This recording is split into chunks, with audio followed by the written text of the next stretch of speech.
Dès que Laban eut entendu parler de Jacob, fils de sa sœur, il courut au-devant de lui, il l'embrassa et le baisa, et il le fit venir dans sa maison. Jacob raconta à Laban toutes ces choses. Et Laban lui dit, « Certainement, tu es mon os et ma chair. » Jacob demeura 1 mois chez Laban. Puis Laban dit à Jacob, « Parce que tu es mon parent, me serviras-tu pour rien? Dis-moi quel sera ton salaire. » Or Laban avait 2 filles. L'aînée s'appelait Léa, et la cadette Rachel. Léa avait les yeux délicats, mais Rachel était belle de taille et belle de figure. Jacob aimait Rachel, et il dit, « Je te servirai 7 ans pour Rachel, ta fille cadette. » Et Laban dit, « J'aime mieux te la donner que de la donner à un autre homme.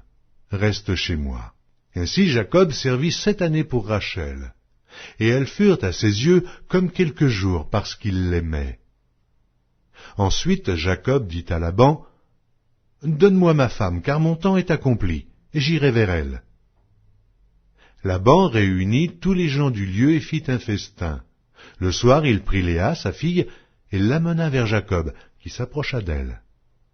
Et Laban donna pour servante à Léa sa fille, Zilpa, sa servante. Le lendemain matin, voilà que c'était Léa. Alors Jacob dit à Laban, « Qu'est-ce que tu m'as fait? N'est-ce pas pour Rachel que j'ai servi chez toi? Pourquoi m'as-tu trompé ?» Laban dit, « Ce n'est point la coutume dans ce lieu de donner la cadette avant l'aînée. Achève la semaine avec celle-ci, et nous te donnerons aussi l'autre pour le service que tu feras encore chez moi pendant 7 nouvelles années. » Jacob fit ainsi, et il acheva la semaine avec Léa. Puis Laban lui donna pour femme Rachel, sa fille. Et Laban donna pour servante à Rachel, sa fille, Bila, sa servante. Jacob alla aussi vers Rachel, qu'il aimait plus que Léa, et il servit encore chez Laban pendant 7 nouvelles années. L'Éternel vit que Léa n'était pas aimée, et il la rendit féconde, tandis que Rachel était stérile. Léa devint enceinte et enfanta un fils, à qui elle donna le nom de Ruben, car elle dit, « L'Éternel a vu mon humiliation, et maintenant mon mari m'aimera. » Elle devint encore enceinte et enfanta un fils, et elle dit, « L'Éternel a entendu que je n'étais pas aimée, et il m'a aussi accordé celui-ci. » Et elle lui donna le nom de Siméon. Elle devint encore enceinte et enfanta un fils, et elle dit, « Pour cette fois mon mari s'attachera à moi, car je lui ai enfanté 3 fils, c'est pourquoi on lui donna le nom de Lévi. » Elle devint encore enceinte et enfanta un fils, et elle dit, « Cette fois je louerai l'Éternel. » C'est pourquoi elle lui donna le nom de Juda, et elle cessa d'enfanter. La Genèse, chapitre 30. Lorsque Rachel vit qu'elle ne donnait point d'enfant à Jacob, elle porta envie à sa sœur, et elle dit à Jacob, « Donne-moi des enfants, ou je meurs. » La colère de Jacob s'enflamma contre Rachel, et il dit, « Suis-je à la place de Dieu qui t'empêche d'être féconde ?» Elle dit, « Voici ma servante Bila, va vers elle, qu'elle enfante sur mes genoux, et que par elle j'ai aussi des fils. » Et elle lui donna pour femme Bila, sa servante, et Jacob alla vers elle. Bila devint enceinte, et enfanta un fils à Jacob. Rachel dit, « Dieu m'a rendu justice. Il a entendu ma voix, et il m'a donné un fils. » C'est pourquoi elle l'appela du nom de Dan. Bila, servante de Rachel, devint encore enceinte. Elle enfanta un second fils à Jacob. Rachel dit, « J'ai lutté divinement contre ma sœur, et j'ai vaincu. » Et elle l'appela du nom de Nephtali. Léa, voyant qu'elle avait cessé d'enfanter, prit Zilpa, sa servante, et la donna pour femme à Jacob. Zilpa, servante de Léa, enfanta un fils à Jacob. Léa dit, « Quel bonheur !» et elle l'appela du nom de Gad. Zilpa, servante de Léa, enfanta un second fils à Jacob. Léa dit, « Que je suis heureuse ! car les filles me diront heureuse. Et elle l'appela du nom d'Azer. Ruben sortit au temps de la moisson des blés, et trouva des mandragores dans les champs. Il les apporta à Léa, sa mère. Alors Rachel dit à Léa, « Donne-moi, je te prie, des mandragores de ton fils. » Elle lui répondit, « Est-ce peu que tu aies pris mon mari, pour que tu prennes aussi les mandragores de mon fils ?» Et Rachel dit, « Eh bien, il couchera avec toi cette nuit pour les mandragores de ton fils. » Le soir, comme Jacob revenait des champs, Léa sortit à sa rencontre et dit, « C'est vers moi que tu viendras, car je t'ai acheté pour les mandragores de mon fils. » Et il coucha avec elle cette nuit. Dieu exauça Léa qui devint enceinte et enfanta un 5e fils à Jacob. Et Léa dit, « Dieu m'a donné mon salaire, parce que j'ai donné ma servante à mon mari. » Et elle l'appela du nom d'Issachar. Léa devint encore enceinte et enfanta un 6e fils à Jacob. Léa dit, « Dieu m'a fait un beau don. Cette fois, mon mari habitera avec moi, car je lui ai enfanté 6 fils. » Et elle l'appela du nom de Zabulon. Ensuite, elle enfanta une fille, qu'elle appela du nom de Dina. Dieu se souvint de Rachel, il l'exauça, et il la rendit féconde. Elle devint enceinte et enfanta un fils, et elle dit, « Dieu a enlevé mon opprobre. » Et elle lui donna le nom de Joseph, en disant, « Que l'Éternel m'ajoute un autre fils. » Lorsque Rachel eut enfanté Joseph, Jacob dit à Laban, « Laisse-moi partir, pour que je m'en aille chez moi, dans mon pays. Donne-moi mes femmes et mes enfants, pour lesquels je t'ai servi, et je m'en irai, car tu sais quel service j'ai fait pour toi. » Laban lui dit, « Puissais-je trouver grâce à tes yeux? Je vois bien que l'Éternel m'a béni à cause de toi. Fixe-moi ton salaire, et je te le donnerai. » Jacob lui dit, « Tu sais comment je t'ai servi, et ce qu'est devenu ton troupeau avec moi. Car le peu que tu avais avant moi, c'est beaucoup accru, et l'Éternel t'a béni sur mes pas. Maintenant, quand travaillerai-je aussi pour ma maison? » Laban dit, « Que te donnerai-je? » Et Jacob répondit, « Tu ne me donneras rien. Si tu consens à ce que je vais te dire, je ferai paître encore ton troupeau, et je le garderai. Je parcourrai aujourd'hui tout ton troupeau. Mais à part parmi les brebis tout agneau tacheté et marqueté et tout agneau noir, et parmi les chèvres, tout ce qui est marqueté et tacheté sera mon salaire. Ma droiture répondra pour moi. Demain, quand tu viendras voir mon salaire, tout ce qui ne sera pas tacheté et marqueté parmi les chèvres et noir parmi les agneaux, ce sera de ma part un vol. » Et Laban dit, « Eh bien, qu'il en soit selon ta parole. » Ce même jour, il mit à part les boucs rayés et marquetés, toutes les chèvres tachetées et marquetées, toutes celles où il y avait du blanc, et tout ce qui était noir parmi les brebis, il les remit entre les mains de ses fils. Puis il mit l'espace de 3 journées de chemin entre lui et Jacob. Et Jacob fit paître le reste du troupeau de Laban. Jacob prit des branches vertes de peuplier, d'amandier et de platane. Il y pela des bandes blanches, mettant à nu le blanc qui était sur les branches.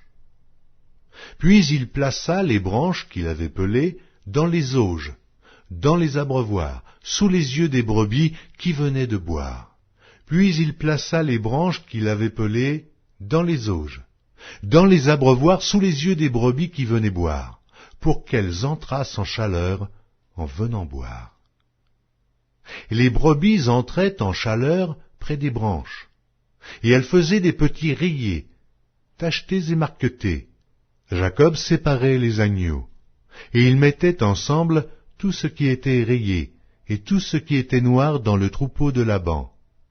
Il se fit ainsi des troupeaux à part, qu'il ne réunit point au troupeau de Laban. Toutes les fois que les brebis vigoureuses entraient en chaleur, Jacob plaçait les branches dans les auges, sous les yeux des brebis, pour qu'elles entrassent en chaleur près des branches. Quand les brebis étaient chétives, il ne les plaçait point, de sorte que les chétives étaient pour Laban et les vigoureuses pour Jacob. Cet homme devint de plus en plus riche. Il eut du menu bétail en abondance, des servantes et des serviteurs, des chameaux et des ânes. La Genèse, chapitre 31. Jacob entendit les propos des fils de Laban qui disaient « Jacob a pris tout ce qui était à notre père, et c'est avec le bien de notre père qu'il s'est acquis toute cette richesse. » Jacob remarqua aussi le visage de Laban, et voici, il n'était plus envers lui comme auparavant. Alors l'Éternel dit à Jacob, « Retourne au pays de tes pères, et dans ton lieu de naissance, et je serai avec toi. » Jacob fit appeler Rachel et Léa, qui étaient au champ vers son troupeau. Il leur dit, « Je vois au visage de votre père qu'il n'est plus envers moi comme auparavant, mais le Dieu de mon père a été avec moi. Vous savez vous-même que j'ai servi votre père de tout mon pouvoir, et votre père s'est joué de moi et a changé 10 fois mon salaire, mais Dieu ne lui a pas permis de me faire du mal. Quand il disait, « Les tachetés seront ton salaire », toutes les brebis faisaient des petits tachetés. Et quand il disait, « Les rayés sont ton salaire », toutes les brebis faisaient des petits rayés. Dieu a pris à votre père son troupeau et me l'a donné. Au temps où les brebis entraient en chaleur, je levai les yeux, et je vis en songe que les boucs qui couvraient les brebis étaient rayés, tachetés et marquetés. Et l'ange de Dieu me dit en songe, « Jacob !» Je répondis, « Me voici. » Et il dit, « Lève les yeux et regarde. Tous les boucs qui couvrent les brebis sont rayés, tachetés et marquetés, car j'ai vu tout ce que te fait Laban. Je suis le Dieu de Béthel, où tu as oint un monument, où tu m'as fait un vœu. Maintenant lève-toi, sors de ce pays, et retourne au pays de ta naissance. » Rachel et Léa répondirent et lui dirent, « Avons-nous encore une part et un héritage dans la maison de notre père? Ne sommes-nous pas regardés par lui comme des étrangères, puisqu'il nous a vendus et qu'il a mangé notre argent? Toute la richesse que Dieu a ôtée à notre père appartient à nous et à nos enfants. Fais maintenant tout ce que Dieu t'a dit. » Jacob se leva, il fit monter ses enfants et ses femmes sur les chameaux. Il emmena tout son troupeau et tous les biens qu'il possédait, le troupeau qui lui appartenait, qu'il avait acquis à Paddan-aram, et il s'en alla vers Isaac, son père, au pays de Canaan. Tandis que Laban était allé tondre ses brebis, Rachel déroba les téraphins de son père. Et Jacob trompa Laban, l'araméen, en ne l'avertissant pas de sa fuite. Il s'enfuit avec tout ce qui lui appartenait. Il se leva, traversa le fleuve et se dirigea vers la montagne de Galaad. Le 3e jour, on annonça à Laban que Jacob s'était enfui. Il prit avec lui ses frères, le poursuivit 7 journées de marche et l'atteignit à la montagne de Galaad.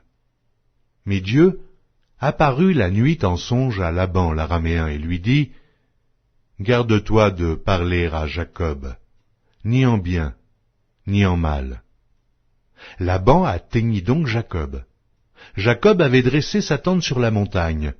Laban dressa aussi la sienne avec ses frères sur la montagne de Galaad. Alors Laban dit à Jacob, « Qu'as-tu fait? Pourquoi m'as-tu trompé, et emmènes-tu mes filles comme des captives par l'épée? Pourquoi as-tu pris la fuite en cachette, m'as-tu trompé, et ne m'as-tu point averti? Je t'aurais laissé partir au milieu des réjouissances et des chants, au son du tambourin et de la harpe.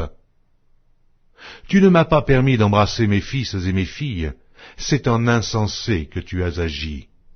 Ma main est assez forte pour vous faire du mal. Mais le Dieu de votre père m'a dit hier, « Garde-toi de parler à Jacob, ni en bien, ni en mal. » Maintenant que tu es parti parce que tu languissais après la maison de ton père, pourquoi as-tu dérobé mes dieux? Jacob répondit et dit à Laban, « J'avais de la crainte à la pensée que tu m'enlèverais peut-être tes filles. Mais périsse celui auprès duquel tu trouveras tes dieux, en présence de nos frères, examine ce qui t'appartient chez moi, et prends-le. » Jacob ne savait pas que Rachel les eût dérobés. Laban entra dans la tente de Jacob, dans la tente de Léa, dans la tente des 2 servantes, et il ne trouva rien. Il sortit de la tente de Léa et entra dans la tente de Rachel. Rachel avait pris les téraphins, les avait mis sous le bas du chameau, et s'était assise dessus. Laban fouilla toute la tente, et ne trouva rien. Elle dit à son père, « Que mon Seigneur ne se fâche point si je ne puis me lever devant toi, car j'ai ce qui est ordinaire aux femmes. » Il chercha, et ne trouva point les téraphins. Jacob s'irrita, et querella Laban. Il reprit la parole et lui dit, « Quel est mon crime? Quel est mon péché, que tu me poursuives avec tant d'ardeur? Quand tu as fouillé tous mes effets, qu'as-tu trouvé des effets de ta maison? Produis-le ici devant mes frères et tes frères, et qu'ils prononcent entre nous deux. Voilà 20 ans que j'ai passé chez toi. Tes brebis et tes chèvres n'ont point avorté, et je n'ai point mangé les béliers de ton troupeau. Je ne t'ai point rapporté de bêtes déchirées, j'en ai payé le dommage. Tu me redemandais ce qu'on me volait de jour, et ce qu'on me volait la nuit. La chaleur me dévorait pendant le jour, et le froid pendant la nuit, et le sommeil fuyait de mes yeux. Voilà 20 ans que j'ai passé dans ta maison. Je t'ai servi 14 ans pour tes 2 filles, et 6 ans pour ton troupeau, et tu as changé 10 fois mon salaire. Si je n'eusse pas eu pour moi le Dieu de mon père, le Dieu d'Abraham, celui qui craint Isaac, tu m'aurais maintenant renvoyé à vide. Dieu a vu ma souffrance et le travail de mes mains, et hier, il a prononcé son jugement. » Laban répondit et dit à Jacob, « Ces filles sont mes filles, ces enfants sont mes enfants, ce troupeau est mon troupeau. Et tout ce que tu vois est à moi. Et que puis-je faire aujourd'hui pour mes filles, ou pour leurs enfants qu'elles ont mis au monde? Viens, faisons alliance, moi et toi, et que cela serve de témoignage entre moi et toi. » Jacob prit une pierre, et il l'adressa pour monument. Jacob dit à ses frères, « Ramassez des pierres. » Ils prirent des pierres et firent un monceau, et ils mangèrent là sur le monceau. Laban l'appela Jégar Saaduta, et Jacob l'appela Galed. Laban dit, « Que ce monceau serve aujourd'hui de témoignage entre moi et toi. » C'est pourquoi on lui a donné le nom de Galed. On l'appelle aussi Mitzpah, parce que Laban dit, « Que l'Éternel veille sur toi et sur moi, quand nous nous serons l'un et l'autre perdus de vue. Si tu maltraites mes filles, et si tu prends encore d'autres femmes, ce n'est pas un homme qui sera avec nous, prends-y garde. C'est Dieu qui sera témoin entre moi et toi. » Laban dit à Jacob, « Voici ce monceau, et voici ce monument que j'ai élevé entre moi et toi. Que ce monceau soit témoin, et que ce monument soit témoin, que je n'irai point vers toi au-delà de ce monceau, et que tu ne viendras point vers moi au-delà de ce monceau et de ce monument, pour agir méchamment. Que le Dieu d'Abraham et de Nachor, que le Dieu de leur père soit juge entre nous. » Jacob jura par celui qui craignait Isaac. Jacob offrit un sacrifice sur la montagne, et il invita ses frères à manger. Ils mangèrent donc, et passèrent la nuit sur la montagne. Laban se leva de bon matin, baisa ses fils et ses filles, et les bénit. Ensuite, il partit pour retourner dans sa demeure. La Genèse, chapitre 32. Jacob poursuivit son chemin, et des anges de Dieu le rencontrèrent. En les voyant, Jacob dit, « C'est le camp de Dieu. » Et il donna à ce lieu le nom de Mahanaïm. Jacob envoya devant lui des messagers à Ésaü, son frère, au pays de Séhir, dans le territoire d'Édom. Il leur donna cet ordre. « Voici ce que vous direz à mon seigneur Ésaü. Ainsi parle ton serviteur Jacob. J'ai séjourné chez Laban, et j'y suis resté jusqu'à présent. J'ai des bœufs, des ânes, des brebis, des serviteurs et des servantes, et j'envoie l'annoncer à mon Seigneur, pour trouver grâce à tes yeux. Les messagers revinrent auprès de Jacob en disant, « Nous sommes allés vers ton frère Ésaü, et il marche à ta rencontre, avec 400 hommes. » Jacob fut très effrayé, saisi d'angoisse. Il partagea en 2 camps les gens qui étaient avec lui, les brebis, les bœufs et les chameaux, et il dit, « Si Ésaü vient contre l'un des camps et le bat, le camp qui restera pourra se sauver. » Jacob dit, « Dieu de mon père Abraham, Dieu de mon père Isaac, Éternel, qui m'a dit, « Retourne dans ton pays et dans ton lieu de naissance, et je te ferai du bien. » Je suis trop petit pour toutes les grâces et pour toute la fidélité dont tu as usé envers ton serviteur. Car j'ai passé ce Jourdain avec mon bâton, et maintenant je forme 2 camps. Délivre-moi, je te prie, de la main de mon frère, de la main d'Ésaü, car je crains qu'il ne vienne et qu'il ne me frappe avec la mère et les enfants.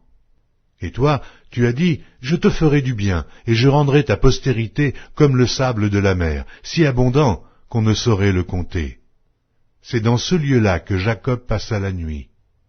Il prit de ce qu'il avait sous la main pour faire un présent à Ésaü, son frère.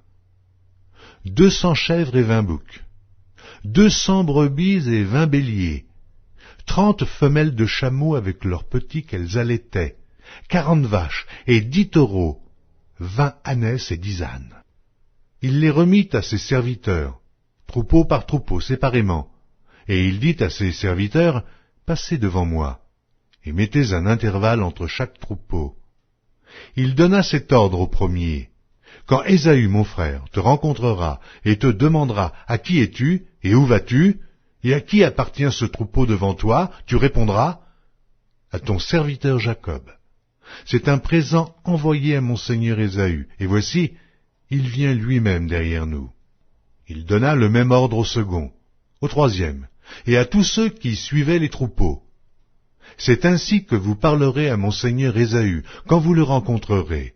Vous direz, « Voici ton serviteur Jacob, vient aussi derrière nous. » Car il se disait, « Je l'apaiserai par ce présent qui va devant moi. Ensuite, je le verrai en face, et peut-être m'accueillera-t-il favorablement. » Le présent passa devant lui, et il resta cette nuit-là dans le camp. Il se leva la même nuit, prit ses 2 femmes, ses 2 servantes, et ses 11 enfants, et passa le gué de Jabbok.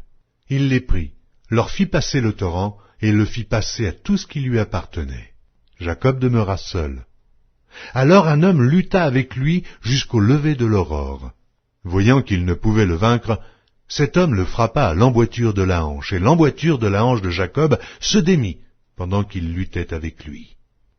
Il dit, « Laisse-moi aller, car l'aurore se lève. » Et Jacob répondit, « Je ne te laisserai point aller, que tu ne m'aies béni. » Il lui dit, « Quel est ton nom ?» Et il répondit, « Jacob. » Il dit encore, « Ton nom ne sera plus Jacob, mais tu seras appelé Israël, car tu as lutté avec Dieu, avec les hommes, et tu as été vainqueur. » Jacob l'interrogea en disant, « Fais-moi, je te prie, connaître ton nom. » Il répondit, « Pourquoi demandes-tu mon nom ?» Et il le bénit là. Jacob appela ce lieu du nom de Péniel, car, dit-il, « J'ai vu Dieu face à face, et mon âme a été sauvée. » Le soleil se levait lorsqu'il passa Péniel. Jacob boitait de la hanche. C'est pourquoi, jusqu'à ce jour, les enfants d'Israël ne mangent point le tendon qui est à l'emboîture de la hanche, car Dieu frappa Jacob à l'emboîture de la hanche, au tendon. La Genèse, chapitre 33. Jacob leva les yeux et regarda. Et voici, Ésaü arrivait avec 400 hommes. Il répartit les enfants entre Léa, Rachel et les 2 servantes. Il plaça en tête les servantes avec leurs enfants, puis Léa avec ses enfants, et enfin Rachel avec Joseph. Lui-même passa devant eux, et il se prosterna en terre 7 fois, jusqu'à ce qu'il fût près de son frère. Ésaü courut à sa rencontre, il l'embrassa, se jeta à son cou et le baisa. Et ils pleurèrent. Ésaü, levant les yeux, vit les femmes et les enfants, et il dit, « Qui sont ceux que tu as là ?» Et Jacob répondit, « Ce sont les enfants que Dieu a accordés à ton serviteur. » Les servantes s'approchèrent, elles et leurs enfants, et se prosternèrent. Léa et ses enfants s'approchèrent aussi et se prosternèrent. Ensuite, Joseph et Rachel s'approchèrent et se prosternèrent. Ésaü dit, « À quoi destines-tu tout ce camp que j'ai rencontré ?» Et Jacob répondit, « À trouver grâce aux yeux de mon Seigneur. » Ésaü dit, « Je suis dans l'abondance, mon frère. Garde ce qui est à toi. » Et Jacob répondit, « Non, je te prie, si j'ai trouvé grâce à tes yeux, accepte de ma main mon présent, car c'est pour cela que j'ai regardé ta face comme on regarde la face de Dieu, et tu m'as accueilli favorablement. Accepte donc mon présent qui t'a été offert, puisque Dieu m'a comblé de grâce et que je ne manque de rien. » Il insista auprès de lui, et Ésaü accepta. Ésaü dit, « Partons, mettons-nous en route, j'irai devant toi. » Jacob lui répondit, « Mon Seigneur sait que les enfants sont délicats, et que j'ai des brebis et des vaches qui allaitent. Si l'on forçait leur marche un seul jour, tout le troupeau périrait. Que mon Seigneur prenne les devants sur son serviteur, et moi je suivrai lentement, au pas du troupeau qui me précédera, et au pas des enfants, jusqu'à ce que j'arrive chez mon Seigneur, à Séhir. » Ésaü dit, « Je veux au moins laisser avec toi une partie de mes gens. » Et Jacob répondit, « Pourquoi cela ? Que je trouve seulement grâce aux yeux de mon Seigneur. » Le même jour, Ésaü reprit le chemin de Séhir. Jacob partit pour Succoth. Il bâtit une maison pour lui, et il fit des cabanes pour ses troupeaux. C'est pourquoi l'on a appelé ce lieu de nom de Succoth. À son retour de Paddan-aram, Jacob arriva heureusement à la ville de Sichem, dans le pays de Canaan, et il campa devant la ville. Il acheta la portion du champ où il avait dressé sa tente des fils d'Amor, père de Sichem, pour 100 késitas. Et là, il éleva un autel qu'il appela El Éloé Israël. La Genèse, chapitre 34. Dina, la fille que Léa avait enfantée à Jacob, sortit pour voir les filles du pays. Elle fut aperçue de Sichem, fils de Hamor, prince du pays. Il l'enleva, coucha avec elle et la déshonora. Son cœur s'attacha à Dina, fille de Jacob. Il aima la jeune fille et sut parler à son cœur. Et Sichem dit à Hamor, son père, « Donne-moi cette jeune fille pour femme. » Jacob apprit qu'il avait déshonoré Dina, sa fille, et, comme ses fils étaient au champ avec son troupeau, Jacob garda le silence jusqu'à leur retour. Hamor, père de Sichem, se rendit auprès de Jacob pour lui parler. Et les fils de Jacob revenaient des champs lorsqu'ils apprirent la chose. Ces hommes furent irrités et se mirent dans une grande colère, parce que Sichem avait commis une infamie en Israël en couchant avec la fille de Jacob, ce qui n'aurait pas dû se faire. Hamor leur adressa ainsi la parole. « Le cœur de Sichem, mon fils, s'est attaché à votre fille. Donnez-la lui pour femme, je vous prie. Alliez-vous avec nous, vous nous donnerez vos filles, et vous prendrez pour vous les nôtres. Vous habiterez avec nous, et le pays sera à votre disposition. Restez-y pour trafiquer et y acquérir des propriétés. » Sichem dit au père et aux frères de Dina, « Que je trouve grâce à vos yeux, et je donnerai ce que vous me direz. Exigez de moi une forte dot et beaucoup de présents, et je donnerai ce que vous me direz, mais accordez-moi pour femme la jeune fille. » Les fils de Jacob répondirent et parlèrent avec ruse à Sichem et à Hamor son père, parce que Sichem avait déshonoré Dina leur sœur. Ils leur dirent, « C'est une chose que nous ne pouvons pas faire, que de donner notre sœur à un homme incirconcis, car ce serait un opprobre pour nous. Nous ne consentirons à votre désir qu'à la condition que vous deveniez comme nous, et que tout mâle parmi vous soit circoncis. nous vous donnerons alors nos filles, et nous prendrons pour nous les vôtres. Nous habiterons avec vous, et nous formerons un seul peuple. Mais si vous ne voulez pas nous écouter et vous faire circoncire, nous prendrons notre fille, et nous nous en irons. » Leurs paroles eurent l'assentiment de Hamor et de Sichem, fils de Hamor. Le jeune homme ne tarda pas à faire la chose, car il aimait la fille de Jacob. Il était considéré de tous dans la maison de son père. Hamor et Sichem, son fils, se rendirent à la porte de leur ville, et ils parlèrent ainsi aux gens de la ville. « Ces gens sont paisibles à notre égard, qu'ils restent dans le pays, et qu'ils y trafiquent. Le pays est assez vaste pour eux. Nous prendrons pour femmes leurs filles, et nous leur donnerons nos filles. Mais ces hommes ne consentiront à habiter avec nous pour former un seul peuple, qu'à la condition que tout mâle parmi nous soit circoncis, comme ils sont eux-mêmes circoncis. Leurs troupeaux, leurs biens et tout leur bétail ne seront-ils pas à nous? Acceptons seulement leurs conditions pour qu'ils restent avec nous. » Tous ceux qui étaient venus à la porte de la ville écoutèrent Hamor et Sichem son fils, et tous les mâles se firent circoncire, tous ceux qui étaient venus à la porte de la ville. Le troisième jour, pendant qu'ils étaient souffrants, les deux fils de Jacob, Siméon et Lévi, frères de Dina, prirent chacun leur épée, tombèrent sur la ville qui se croyait en sécurité, et tuèrent tous les mâles. Ils passèrent aussi au fil de l'épée Hamor et Sichem son fils. Ils enlevèrent Dina de la maison de Sichem et sortirent. Les fils de Jacob se jetèrent sur les morts et pillèrent la ville, parce qu'on avait déshonoré leur sœur. Ils prirent leurs troupeaux, leurs bœufs et leurs ânes, ceux qui étaient dans la ville et ceux qui étaient dans les champs.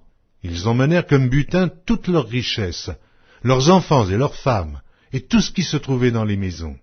Alors Jacob dit à Siméon et à Lévi, « Vous me troublez, en me rendant odieux aux habitants du pays, aux Cananéens et aux Phéréziens. Je n'ai qu'un petit nombre d'hommes, et ils se rassembleront contre moi. Ils me frapperont, et je serai détruit, moi et ma maison. » Ils répondirent, « Traitera-t-on notre sœur comme une prostituée ?» La Genèse, chapitre 35.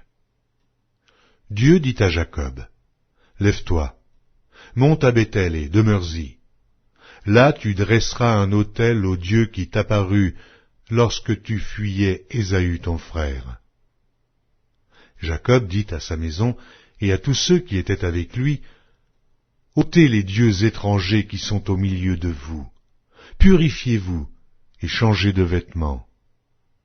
Nous nous lèverons et nous monterons à Béthel. Là, je dresserai un autel au Dieu qui m'a exaucé dans le jour de ma détresse, et qui a été avec moi pendant le voyage que j'ai fait. » Ils donnèrent à Jacob tous les dieux étrangers qui étaient entre leurs mains, et les anneaux qui étaient à leurs oreilles. Jacob les enfouit sous le térébinthe qui est près de Sichem. Ensuite, ils partirent. La terreur de Dieu se répandit sur les villes qui les entouraient, et l'on ne poursuivit point les fils de Jacob. Jacob arriva, lui et tous ceux qui étaient avec lui, à Luz, qui est Béthel, dans le pays de Canaan. Il bâtit là un autel, et il appela ce lieu El-Béthel, car c'est là que Dieu s'était révélé à lui lorsqu'il fuyait son frère. Déborah, nourrice de Rebecca, mourut, et elle fut enterrée au-dessous de Béthel, sous le chêne auquel on a donné le nom de chêne des pleurs. Dieu apparut encore à Jacob après son retour de Padam-aram, et il le bénit. Dieu lui dit, « Ton nom est Jacob. Tu ne seras plus appelé Jacob, mais ton nom sera Israël. » Et il lui donna le nom d'Israël. Dieu lui dit, « Je suis le Dieu Tout-Puissant. Sois fécond et multiplie. Une nation et une multitude de nations naîtront de toi, et des rois sortiront de tes reins. Je te donnerai le pays que j'ai donné à Abraham et à Isaac, et je donnerai ce pays à ta postérité après toi. » Dieu s'éleva au-dessus de lui, dans le lieu où il lui avait parlé. Et Jacob dressa un monument dans le lieu où Dieu lui avait parlé, un monument de pierre sur lequel il fit une libation et versa de l'huile. Jacob donna le nom de Béthel au lieu où Dieu lui avait parlé. Ils partirent de Béthel, et il y avait encore une certaine distance jusqu'à Ephrata, lorsque Rachel accoucha. Elle eut un accouchement pénible.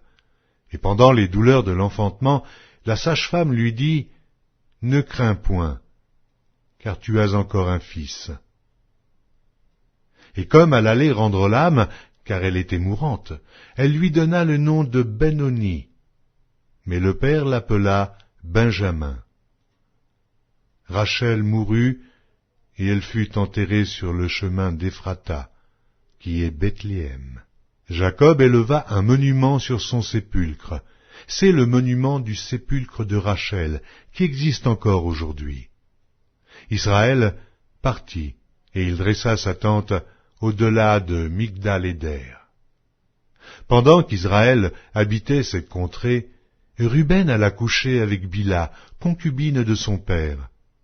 Et Israël l'apprit. Les fils de Jacob étaient au nombre de 12.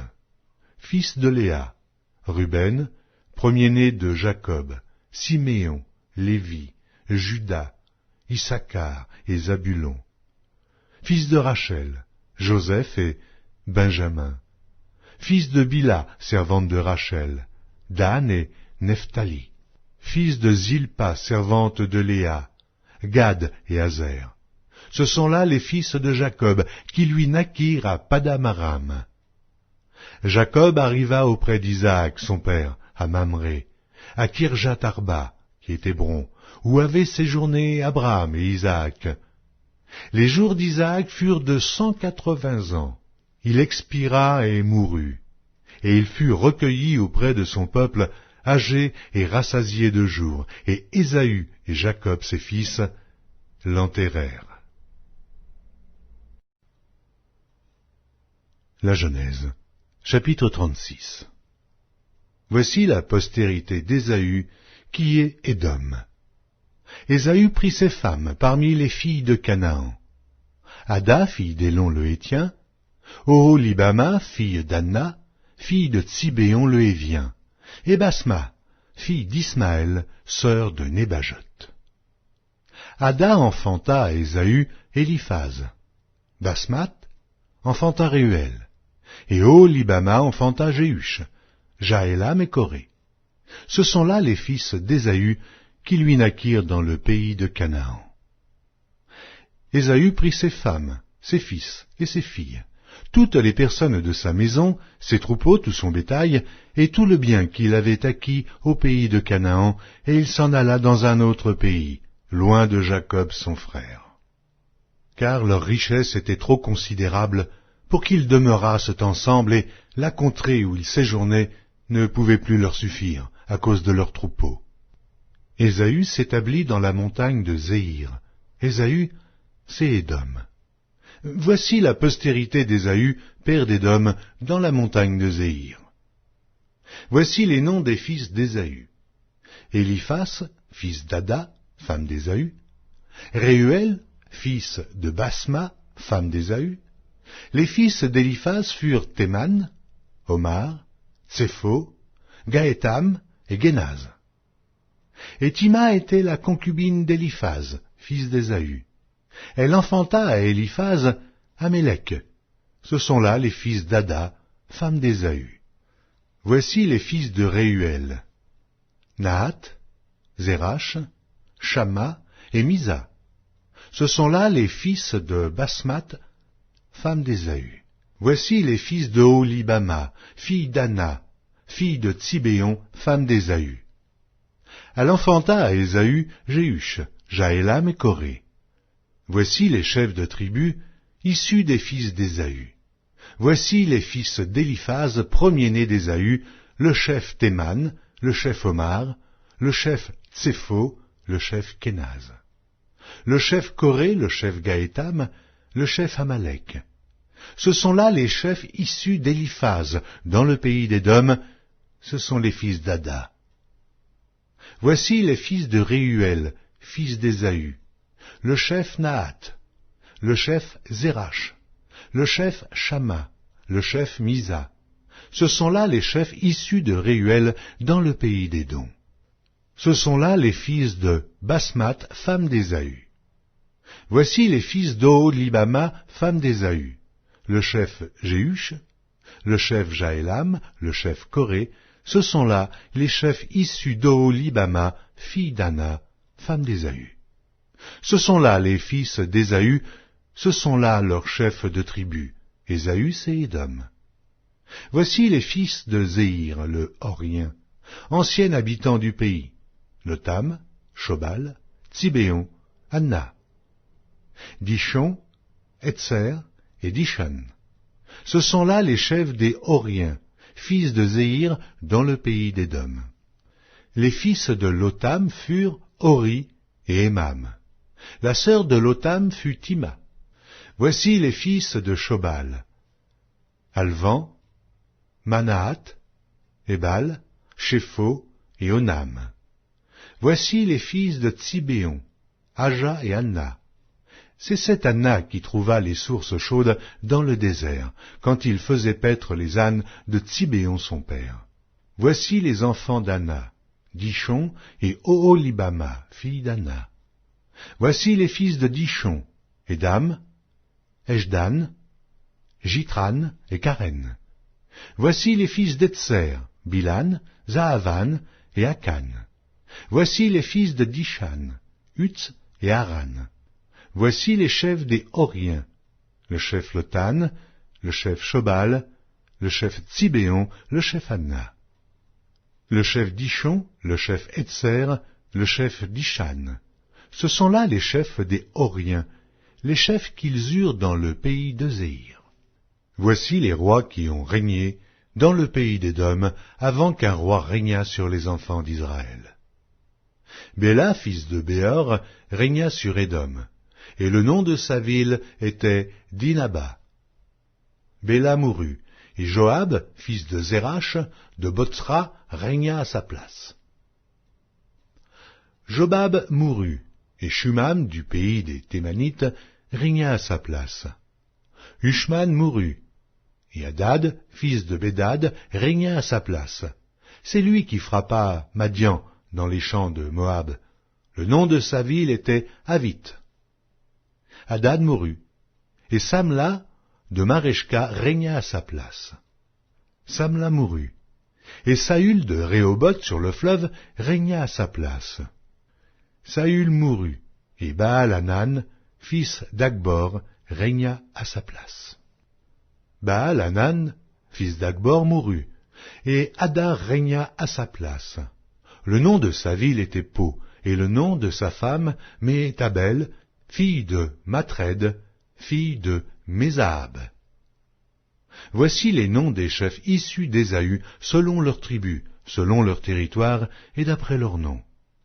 Le chef Tima, le chef Alva, le chef Jéhet, le chef Oholibama, le chef Éla, le chef Pinon, le chef Kenaz, le chef Théman, le chef Mitsar, le chef Magdiel, le chef Hiram. Ce sont là les chefs d'Édom, selon leur habitation dans le pays qu'ils possédaient.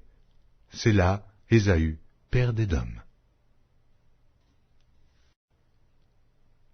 La Genèse, chapitre 37. Jacob demeura dans le pays de Canaan où avait séjourné son père. Voici la postérité de Jacob. Joseph, âgé de 17 ans, faisait paître le troupeau avec ses frères. Cet enfant était auprès des fils de Bila et des fils de Zilpa, femme de son père. Et Joseph rapportait à leur père leurs mauvais propos. Israël aimait Joseph plus que tous ses autres fils, parce qu'il l'avait eu dans sa vieillesse, et il lui fit une tunique de plusieurs couleurs. Ses frères virent que leur père l'aimait plus que tous, et ils le prirent en haine. Ils ne pouvaient lui parler avec amitié. Joseph eut un songe, et il le raconta à ses frères, qui le haïrent encore davantage. Il leur dit, « Écoutez donc ce songe que j'ai eu. Nous étions à lier des gerbes au milieu des champs, et voici, ma gerbe se leva et se tint debout, et vos gerbes l'entourèrent et se prosternèrent devant elle. » Ses frères lui dirent, « Est-ce que tu régneras sur nous?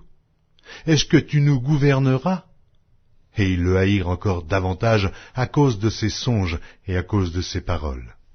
Il eut encore un autre songe, et il le raconta à ses frères. Il dit, « J'ai eu encore un songe, et voici, le soleil, la lune et 11 étoiles se prosternaient devant moi. » Il le raconta à son père et à ses frères.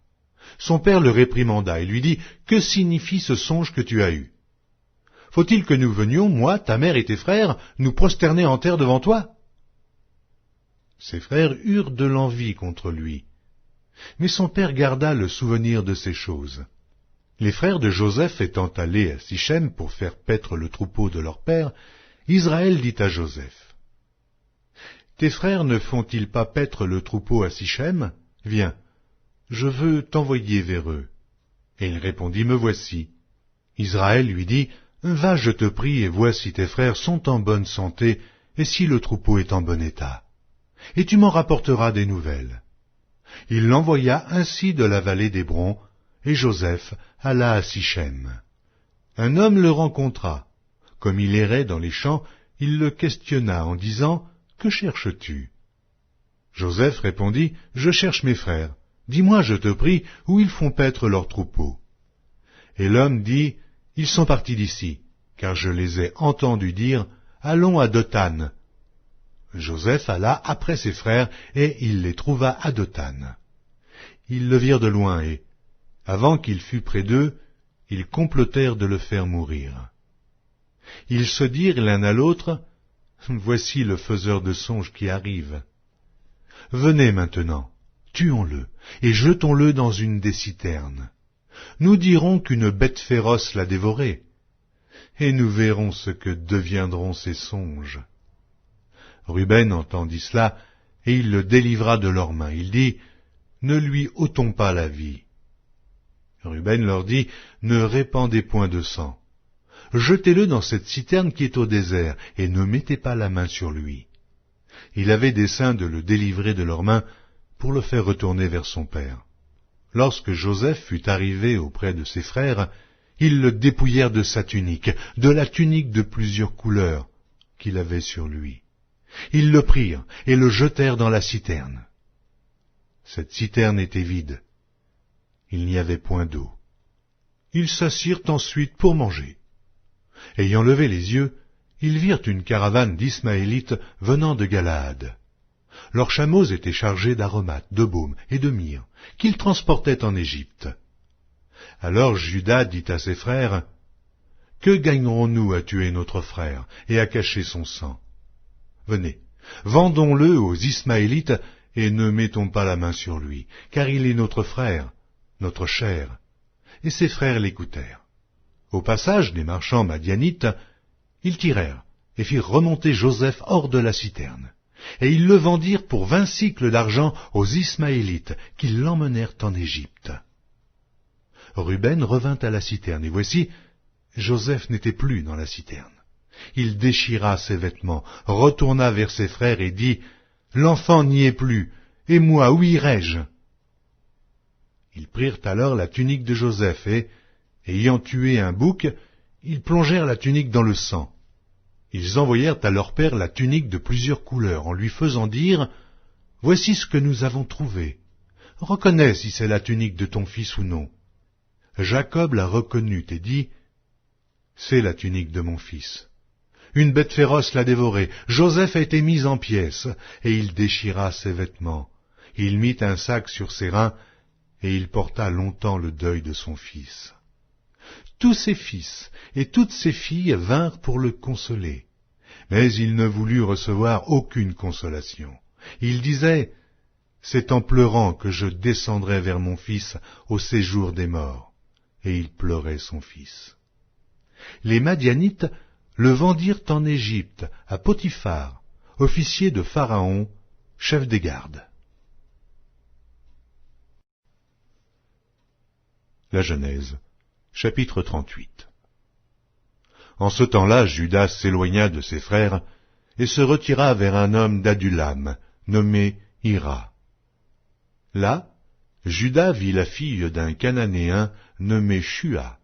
Il la prit pour femme et alla vers elle. Elle devint enceinte et enfanta un fils qu'elle appela Er. Elle devint encore enceinte et enfanta un fils qu'elle appela Onan. Elle enfanta de nouveau un fils qu'elle appela Shéla. Juda était à Zib quand elle l'enfanta. Juda prit pour Er, son premier-né, une femme nommée Tamar. Er, premier-né de Juda, était méchant aux yeux de l'Éternel, et l'Éternel le fit mourir. Alors Juda dit à Onan, « Va vers la femme de ton frère, prends-la comme beau-frère et suscite une postérité à ton frère. » Onan, sachant que cette postérité ne serait pas à lui, se souillait à terre lorsqu'il allait vers la femme de son frère, afin de ne pas donner de postérité à son frère. Ce qu'il faisait déplut à l'Éternel, qui le fit aussi mourir. Alors Juda dit à Tamar, sa belle-fille, « Demeure veuve dans la maison de ton père, jusqu'à ce que Shéla, mon fils, soit grand. » Il parlait ainsi dans la crainte que Shéla ne mourût comme ses frères. Tamar s'en alla, et elle habita dans la maison de son père. Et les jours s'écoulèrent, et la fille de Shua, femme de Juda, mourut. Lorsque Juda fut consolé, il monta à Timna, vers ceux qui tondaient ses brebis, lui et son ami Hira, l'Adulamite. On en informa Tamar, et on lui dit, « Voici ton beau-père qui monte à Timna pour tondre ses brebis. » Alors elle ôta ses habits de veuve, elle se couvrit d'un voile et s'enveloppa, et elle s'assit à l'entrée d'Énaïm sur le chemin de Timna, car elle voyait que Shéla était devenu grand, et qu'elle ne lui était point donnée pour femme. Juda la vit et la prit pour une prostituée, parce qu'elle avait couvert son visage. Il l'aborda sur le chemin et dit, « Laisse-moi aller vers toi. » Car il ne connut pas que c'était sa belle-fille. Elle dit, « Que me donneras-tu pour venir vers moi ?» Il répondit, « Je t'enverrai un chevreau de mon troupeau. » Elle dit, « Me donneras-tu un gage jusqu'à ce que tu l'envoies ?» Il répondit, « Quel gage te donnerai-je » Elle dit, « Ton cachet, ton cordon et le bâton que tu as à la main. » Il les lui donna, puis il alla vers elle, et elle devint enceinte de lui. Elle se leva et s'en alla. Elle ôta son voile et remit ses habits de veuve. Juda envoya le chevreau par son ami l'Adulamite pour retirer le gage des mains de la femme, mais il ne la trouva point.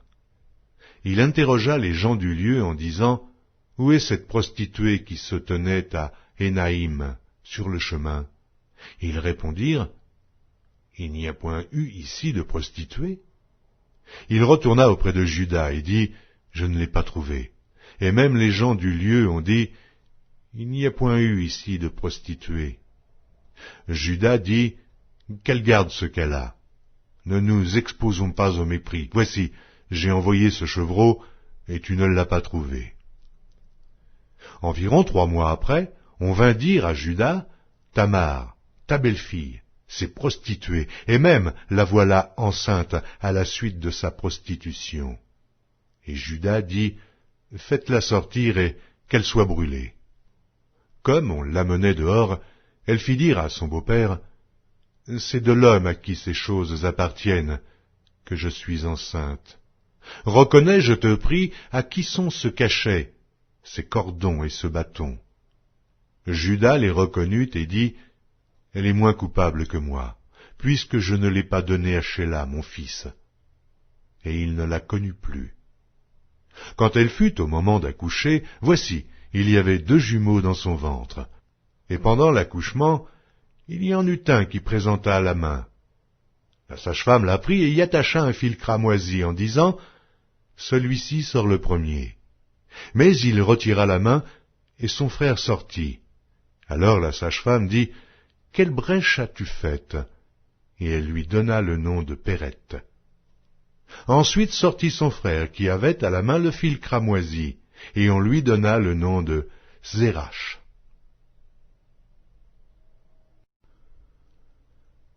La Genèse, chapitre 39.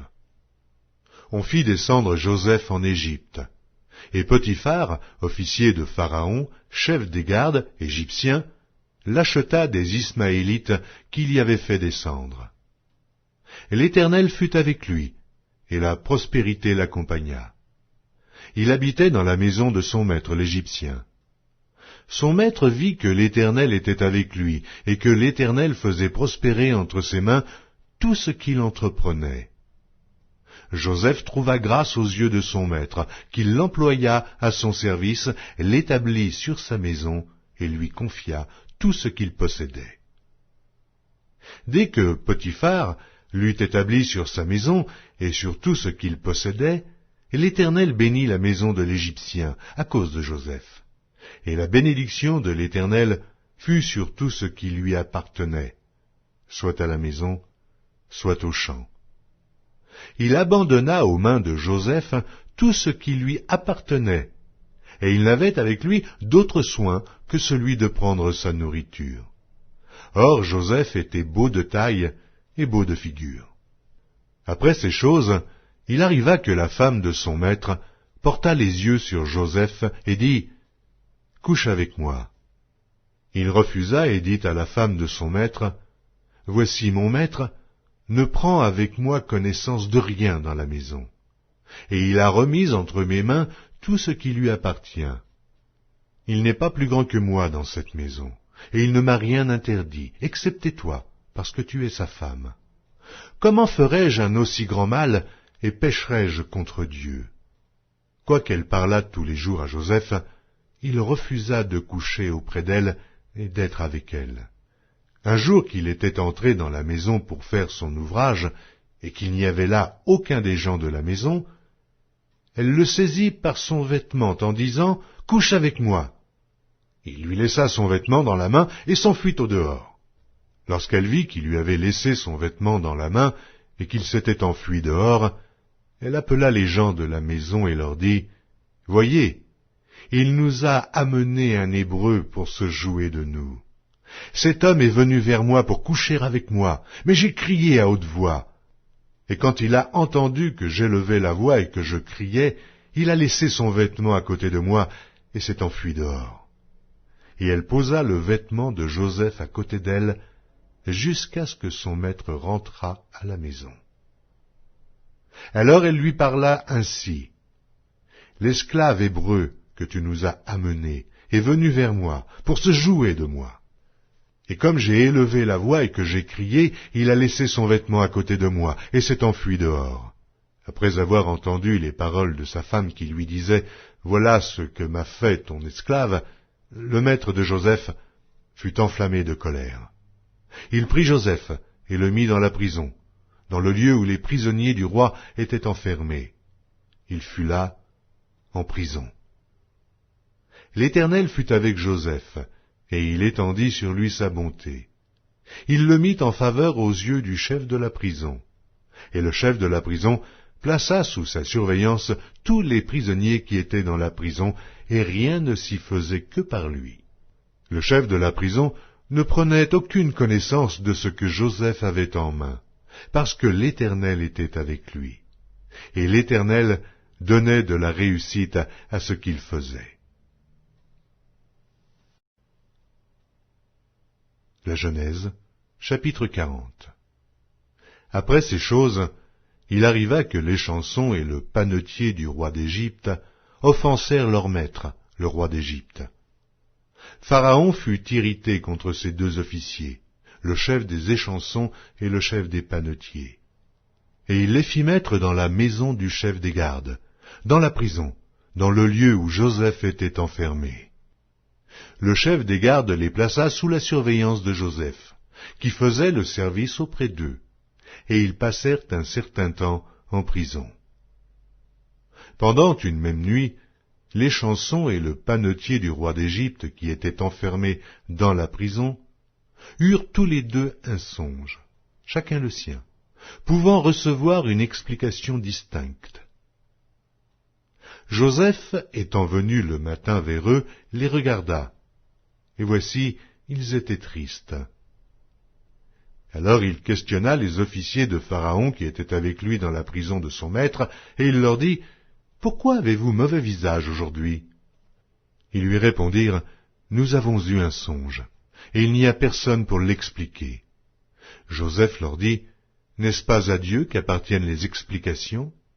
Racontez-moi donc votre songe. » Le chef des échansons raconta son songe à Joseph et lui dit, « Dans mon songe, voici, il y avait un cep devant moi. Ce cep avait 3 sarments. Quand il eut poussé, sa fleur se développa et ses grappes donnèrent des raisins mûrs. La coupe de Pharaon était dans ma main. Je pris les raisins, je les pressai dans la coupe de Pharaon, et je mis la coupe dans la main de Pharaon. » Joseph lui dit, « En voici l'explication. Les 3 sarments sont 3 jours. Encore 3 jours et Pharaon relèvera ta tête et te rétablira dans ta charge. Tu mettras la coupe dans la main de Pharaon comme tu en avais l'habitude lorsque tu étais son échanson. Mais souviens-toi de moi quand tu seras heureux, et montre, je te prie, de la bonté à mon égard. Parle en ma faveur à Pharaon, et fais-moi sortir de cette maison. Car j'ai été enlevé du pays des Hébreux, et ici même, je n'ai rien fait pour être mis en prison. » Le chef des panetiers, voyant que Joseph avait donné une explication favorable, dit, « Voici, il y avait aussi dans mon songe 3 corbeilles de pain blanc sur ma tête. Dans la corbeille la plus élevée, il y avait pour Pharaon des mets de toute espèce, cuits au four, et les oiseaux les mangeaient dans la corbeille au-dessus de ma tête. » Joseph répondit et dit, « En voici l'explication. Les 3 corbeilles sont 3 jours. Encore 3 jours et Pharaon enlèvera ta tête de dessus toi, te fera pendre à un bois et les oiseaux mangeront ta chair. » Le 3e jour, jour de la naissance de Pharaon, il fit un festin à tous ses serviteurs, et il éleva la tête du chef des échansons et la tête du chef des panetiers, au milieu de ses serviteurs. Il rétablit le chef des échansons dans sa charge d'échanson, pour qu'il mît la coupe dans la main de Pharaon. Mais il fit pendre le chef des panetiers selon l'explication que Joseph leur avait donnée. Le chef des échansons ne pensa plus à Joseph, il l'oublia. La Genèse, chapitre 41. Au bout de 2 ans, Pharaon eut un songe. Voici, il se tenait près du fleuve. Et voici, 7 vaches belles à voir et grasses de chair montèrent hors du fleuve et se mirent à paître dans la prairie.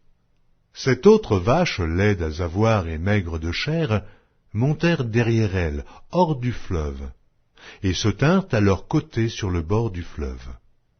Les vaches laides à voir et maigres de chair mangèrent les 7 vaches belles à voir et grasses de chair. Et Pharaon s'éveilla. Il se rendormit et il eut un second songe. Voici, 7 épis gras et beaux montèrent sur une même tige, et 7 épis maigres et brûlés par le vent d'Orient poussèrent après eux. Les épis maigres engloutirent les 7 épis gras et pleins, et Pharaon s'éveilla. Voilà le songe. Le matin, Pharaon eut l'esprit agité, et il fit appeler tous les magiciens et tous les sages de l'Égypte. Il leur raconta ses songes, mais personne ne put les expliquer à Pharaon. Alors le chef des échansons prit la parole et dit à Pharaon, « Je vais rappeler aujourd'hui le souvenir de ma faute. » Pharaon s'était irrité contre ses serviteurs, et il m'avait fait mettre en prison dans la maison du chef des gardes, moi et le chef des panetiers. Nous eûmes l'un et l'autre un songe dans une même nuit, et chacun de nous reçut une explication en rapport avec le songe qu'il avait eu. Il y avait là avec nous un jeune Hébreu, esclave du chef des gardes. Nous lui racontâmes nos songes, et il nous les expliqua. Les choses sont arrivées selon l'explication qu'il nous avait donnée. Pharaon me rétablit dans ma charge, et il fit pendre le chef des panetiers. Pharaon fit appeler Joseph. On le fit sortir en hâte de prison. Il se rasa, changea de vêtements, et se rendit vers Pharaon. Pharaon dit à Joseph, « J'ai eu un songe, et personne ne peut l'expliquer. Et j'ai appris que tu expliques un songe après l'avoir entendu. » Joseph répondit à Pharaon en disant, « Ce n'est pas moi. C'est Dieu qui donnera une réponse favorable à Pharaon. » Pharaon dit alors à Joseph, « Dans mon songe, voici, je me tenais sur le bord du fleuve, et voici, 7 vaches grasses de chair et belles d'apparence montèrent hors du fleuve et se mirent à paître dans la prairie. 7 autres vaches montèrent derrière elles, maigres, fort laides d'apparence et décharnées. Je n'en ai point vu d'aussi laides dans tout le pays d'Égypte. Les vaches décharnées et laides mangèrent les 7 premières vaches qui étaient grasses. Elles les engloutirent dans leur ventre sans qu'on s'aperçût qu'elles y fussent entrées, et leur apparence était laide comme auparavant, et je m'éveillai. Je vis encore un songe, 7 épis, pleins et beaux, qui montèrent sur une même tige, et 7 épis, vides, maigres, brûlés par le vent d'Orient, poussèrent après eux. Les 7 épis maigres engloutirent les 7 beaux épis. Je l'ai dit aux magiciens, mais personne ne m'a donné l'explication. Joseph dit à Pharaon, « Ce qu'a songé Pharaon est une seule chose. Dieu a fait connaître à Pharaon ce qu'il va faire. Les 7 vaches belles sont 7 années, et les 7 épis beaux sont 7 années. C'est un seul songe. Les 7 vaches décharnées et laides, qui montaient derrière les premières, sont 7 années. Et les 7 épis vides, brûlés par le vent d'Orient, seront 7 années de famine. Ainsi, comme je viens de le dire à Pharaon, Dieu a fait connaître à Pharaon ce qu'il va faire. Voici, il y aura 7 années de grande abondance dans tout le pays d'Égypte. 7 années de famine viendront après elles, et l'on oubliera toute cette abondance au pays d'Égypte, et la famine consumera le pays. Cette famine qui suivra sera si forte qu'on ne s'apercevra plus de l'abondance dans le pays. Si Pharaon a vu le songe se répéter une seconde fois, c'est que la chose est arrêtée de la part de Dieu, et que Dieu se hâtera de l'exécuter. Maintenant que Pharaon choisisse un homme intelligent et sage, et qu'il le mette à la tête du pays d'Égypte.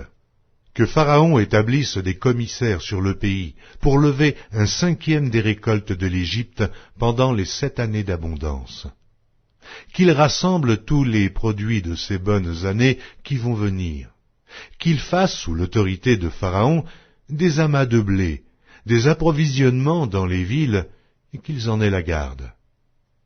Ces provisions seront en réserve pour le pays, pour les 7 années de famine qui arriveront dans le pays d'Égypte, afin que le pays ne soit pas consumé par la famine. Ces paroles plurent à Pharaon et à tous ses serviteurs.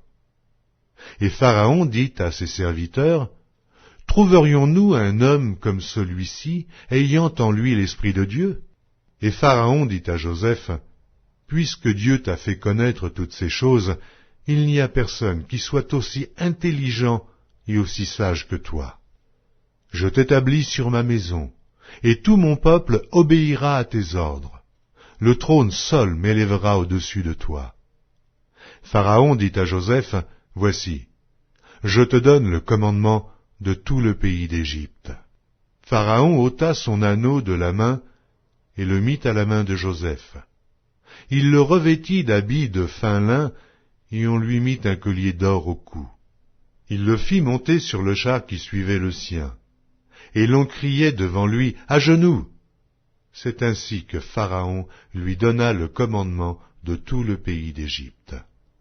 Il dit encore à Joseph, « Je suis Pharaon, et sans toi, personne ne lèvera la main, ni le pied, dans tout le pays d'Égypte. » Pharaon appela Joseph du nom de Tsaphnath-Panéach, et il lui donna pour femme Asnath, fille de Potiphéra, prêtre d'On.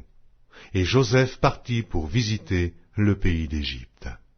Joseph était âgé de 30 ans lorsqu'il se présenta devant Pharaon, roi d'Égypte, et il quitta Pharaon, et parcourut tout le pays d'Égypte.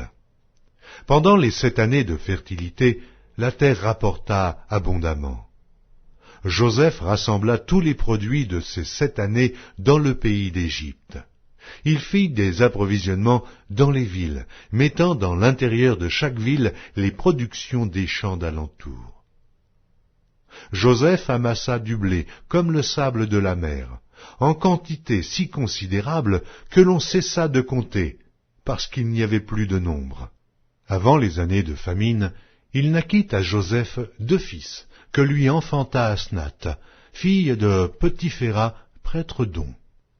Joseph donna au premier-né le nom de Manassé, car, dit-il, « Dieu m'a fait oublier toutes mes peines et toute la maison de mon père. » Et il donna au second le nom d'Éphraïm, car, dit-il, « Dieu m'a rendu fécond dans le pays de mon affliction. » Les 7 années d'abondance qu'il y eut au pays d'Égypte s'écoulèrent. Et les 7 années de famine commencèrent à venir, ainsi que Joseph l'avait annoncé. Il y eut famine dans tous les pays, mais dans tout le pays d'Égypte, il y avait du pain. Quand tout le pays d'Égypte fut aussi affamé, le peuple cria à Pharaon pour avoir du pain. Pharaon dit à tous les Égyptiens, « Allez vers Joseph, et faites ce qu'il vous dira. » La famine régnait dans tout le pays. Joseph ouvrit tous les lieux d'approvisionnement et vendit du blé aux Égyptiens. La famine augmentait dans le pays d'Égypte. Et de tous les pays on arrivait en Égypte pour acheter du blé auprès de Joseph, car la famine était forte dans tous les pays. La Genèse, chapitre 42. Jacob, voyant qu'il y avait du blé en Égypte, dit à ses fils, « Pourquoi vous regardez-vous les uns les autres ?» Il dit, « Voici, j'apprends qu'il y a du blé en Égypte. Descendez-y pour nous en acheter là, afin que nous vivions, et que nous ne mourions pas. » 10 frères de Joseph descendirent en Égypte pour acheter du blé. Jacob n'envoya point avec eux Benjamin, frère de Joseph, dans la crainte qu'il ne lui arrivât quelque malheur. Et les fils d'Israël vinrent pour acheter du blé, au milieu de ceux qui venaient aussi, car la famine était dans le pays de Canaan. Joseph commandait dans le pays, c'est lui qui vendait du blé à tout le peuple du pays. Les frères de Joseph vinrent, et se prosternèrent devant lui, la face contre terre. Joseph vit ses frères et les reconnut, mais il feignit d'être étranger pour eux. Il leur parla durement et leur dit, « D'où venez-vous » Ils répondirent, « Du pays de Canaan, pour acheter des vivres. » Joseph reconnut ses frères, mais eux ne le reconnurent pas. Joseph se souvint des songes qu'il avait eus à leur sujet, et il leur dit, « Vous êtes des espions, c'est pour observer les lieux faibles du pays que vous êtes venus. » Ils lui répondirent, « Non, mon Seigneur, tes serviteurs sont venus pour acheter du blé. Nous sommes tous fils d'un même homme, nous sommes sincères, tes serviteurs ne sont pas des espions. » Il leur dit, « Nullement, c'est pour observer les lieux faibles du pays que vous êtes venus. » Ils répondirent, « Nous, tes serviteurs, sommes 12 frères, fils d'un même homme au pays de Canaan. Et voici, le plus jeune est aujourd'hui avec notre père, et il y en a un qui n'est plus. » Joseph leur dit, « Je viens de vous le dire, vous êtes des espions. Voici comment vous serez éprouvés. Par la vie de Pharaon, vous ne sortirez point d'ici, que votre jeune frère ne soit venu. Envoyez l'un de vous pour chercher votre frère, et vous, restez prisonniers. Vos paroles seront éprouvées, je saurai si la vérité est chez vous. Sinon, par la vie de Pharaon, vous êtes des espions. » et il les mit ensemble 3 jours en prison. Le 3e jour, Joseph leur dit, « Faites ceci, et vous vivrez. Je crains Dieu. Si vous êtes sincères, que l'un de vos frères reste enfermé dans votre prison, et vous, partez, emportez du blé pour nourrir vos familles, et amenez-moi votre jeune frère, afin que vos paroles soient éprouvées et que vous ne mouriez point. » Et ils firent ainsi. Ils se dirent alors l'un à l'autre, « Oui, nous avons été coupables envers notre frère, car nous avons vu l'angoisse de son âme quand il nous demandait grâce, et nous ne l'avons point écouté. C'est pour cela que cette affliction nous arrive. » Ruben, prenant la parole, leur dit, « Ne vous disais-je pas, ne commettez point un crime envers cet enfant. Mais vous n'avez point écouté, voici, son sang est redemandé. » Ils ne savaient pas que Joseph comprenait, car il se servait avec eux d'un interprète. Il s'éloigna d'eux pour pleurer. Il revint et leur parla. Puis il prit parmi eux Siméon et le fit enchaîner sous leurs yeux. Joseph ordonna qu'on remplît de blé leurs sacs, qu'on remît l'argent de chacun dans son sac, et qu'on leur donna des provisions pour la route. Et l'on fit ainsi. Ils chargèrent le blé sur leurs ânes et partirent. L'un d'eux ouvrit son sac pour donner du fourrage à son âne, dans le lieu où ils passèrent la nuit, et il vit l'argent qui était à l'entrée du sac. Il dit à ses frères, « Mon argent a été rendu, et le voici dans mon sac. » Alors leur cœur fut en défaillance, et ils se dirent l'un à l'autre en tremblant, « Qu'est-ce que Dieu nous a fait ?» Ils revinrent auprès de Jacob, leur père, dans le pays de Canaan, et ils lui racontèrent tout ce qui leur était arrivé. Ils dirent, « L'homme qui est le seigneur du pays nous a parlé durement. Il nous a pris pour des espions. Nous lui avons dit, nous sommes sincères, nous ne sommes pas des espions. Nous sommes 12 frères, fils de notre père, l'un n'est plus, et le plus jeune est aujourd'hui avec notre père au pays de Canaan. Et l'homme qui est le seigneur du pays nous a dit, voici comment je saurai si vous êtes sincères. Laissez auprès de moi l'un de vos frères, prenez de quoi nourrir vos familles, partez, et amenez-moi votre jeune frère. Je saurai ainsi que vous n'êtes pas des espions, que vous êtes sincères. Je vous rendrai votre frère, et vous pourrez librement parcourir le pays. » Lorsqu'ils vidèrent leur sac, voici, le paquet d'argent de chacun était dans son sac. Ils virent, eux et leur père, leur paquet d'argent, et ils eurent peur. Jacob, leur père, leur dit, « Vous me privez de mes enfants. Joseph n'est plus, Siméon n'est plus, et vous prendriez Benjamin. C'est sur moi que tout cela retombe. » Ruben dit à son père, « Tu feras mourir mes 2 fils, si je ne te ramène pas Benjamin. Remets-le entre mes mains, et je te le ramènerai. » Jacob dit, « Mon fils ne descendra point avec vous, car son frère est mort, et il reste seul. S'il lui arrivait un malheur dans le voyage que vous allez faire, vous feriez descendre mes cheveux blancs avec douleur dans le séjour des morts. » La Genèse, chapitre 43. La famine s'appesantissait sur le pays. Quand ils eurent fini de manger le blé qu'ils avaient apporté d'Égypte, Jacob dit à ses fils, « Retournez, et achetez-nous un peu de vivres. » Juda lui répondit, « Cet homme nous a fait cette déclaration formelle. Vous ne verrez pas ma face, à moins que votre frère ne soit avec vous. Si donc tu veux envoyer notre frère avec nous, nous descendrons et nous t'achèterons des vivres. Mais si tu ne veux pas l'envoyer, nous ne descendrons point, car cet homme nous a dit, vous ne verrez pas ma face, à moins que votre frère ne soit avec vous. » Israël dit alors, « Pourquoi avez-vous mal agi à mon égard, en disant à cet homme que vous aviez encore un frère ?» Ils répondirent, « Cet homme nous a interrogés sur nous et sur notre famille, en disant, « Votre père vit-il encore? Avez-vous un frère ?» Et nous avons répondu à ces questions. Pouvions-nous savoir qu'il dirait, « Faites descendre votre frère » Juda dit à Israël son père, « Laisse venir l'enfant avec moi, afin que nous nous levions et que nous partions. Et nous vivrons et ne mourrons pas, nous, toi et nos enfants. » Je réponds de lui, Tu le redemanderas de ma main si je ne le ramène pas auprès de toi, et si je ne le remets pas devant ta face, je serai pour toujours coupable envers toi. Car si nous n'eussions pas tardé, nous serions maintenant 2 fois de retour. Israël, leur père, leur dit, puisqu'il le faut, faites ceci. Prenez dans vos sacs des meilleures productions du pays, pour emporter un présent à cet homme, un peu de baume et un peu de miel, des aromates, de la myrrhe, des pistaches et des amandes. Prenez avec vous de l'argent au double et remportez l'argent qu'on avait mis à l'entrée de vos sacs. Peut-être était-ce une erreur. Prenez votre frère et levez-vous, retournez vers cet homme. Que le Dieu Tout-Puissant vous fasse trouver grâce devant cet homme, et qu'il laisse revenir avec vous votre frère et Benjamin.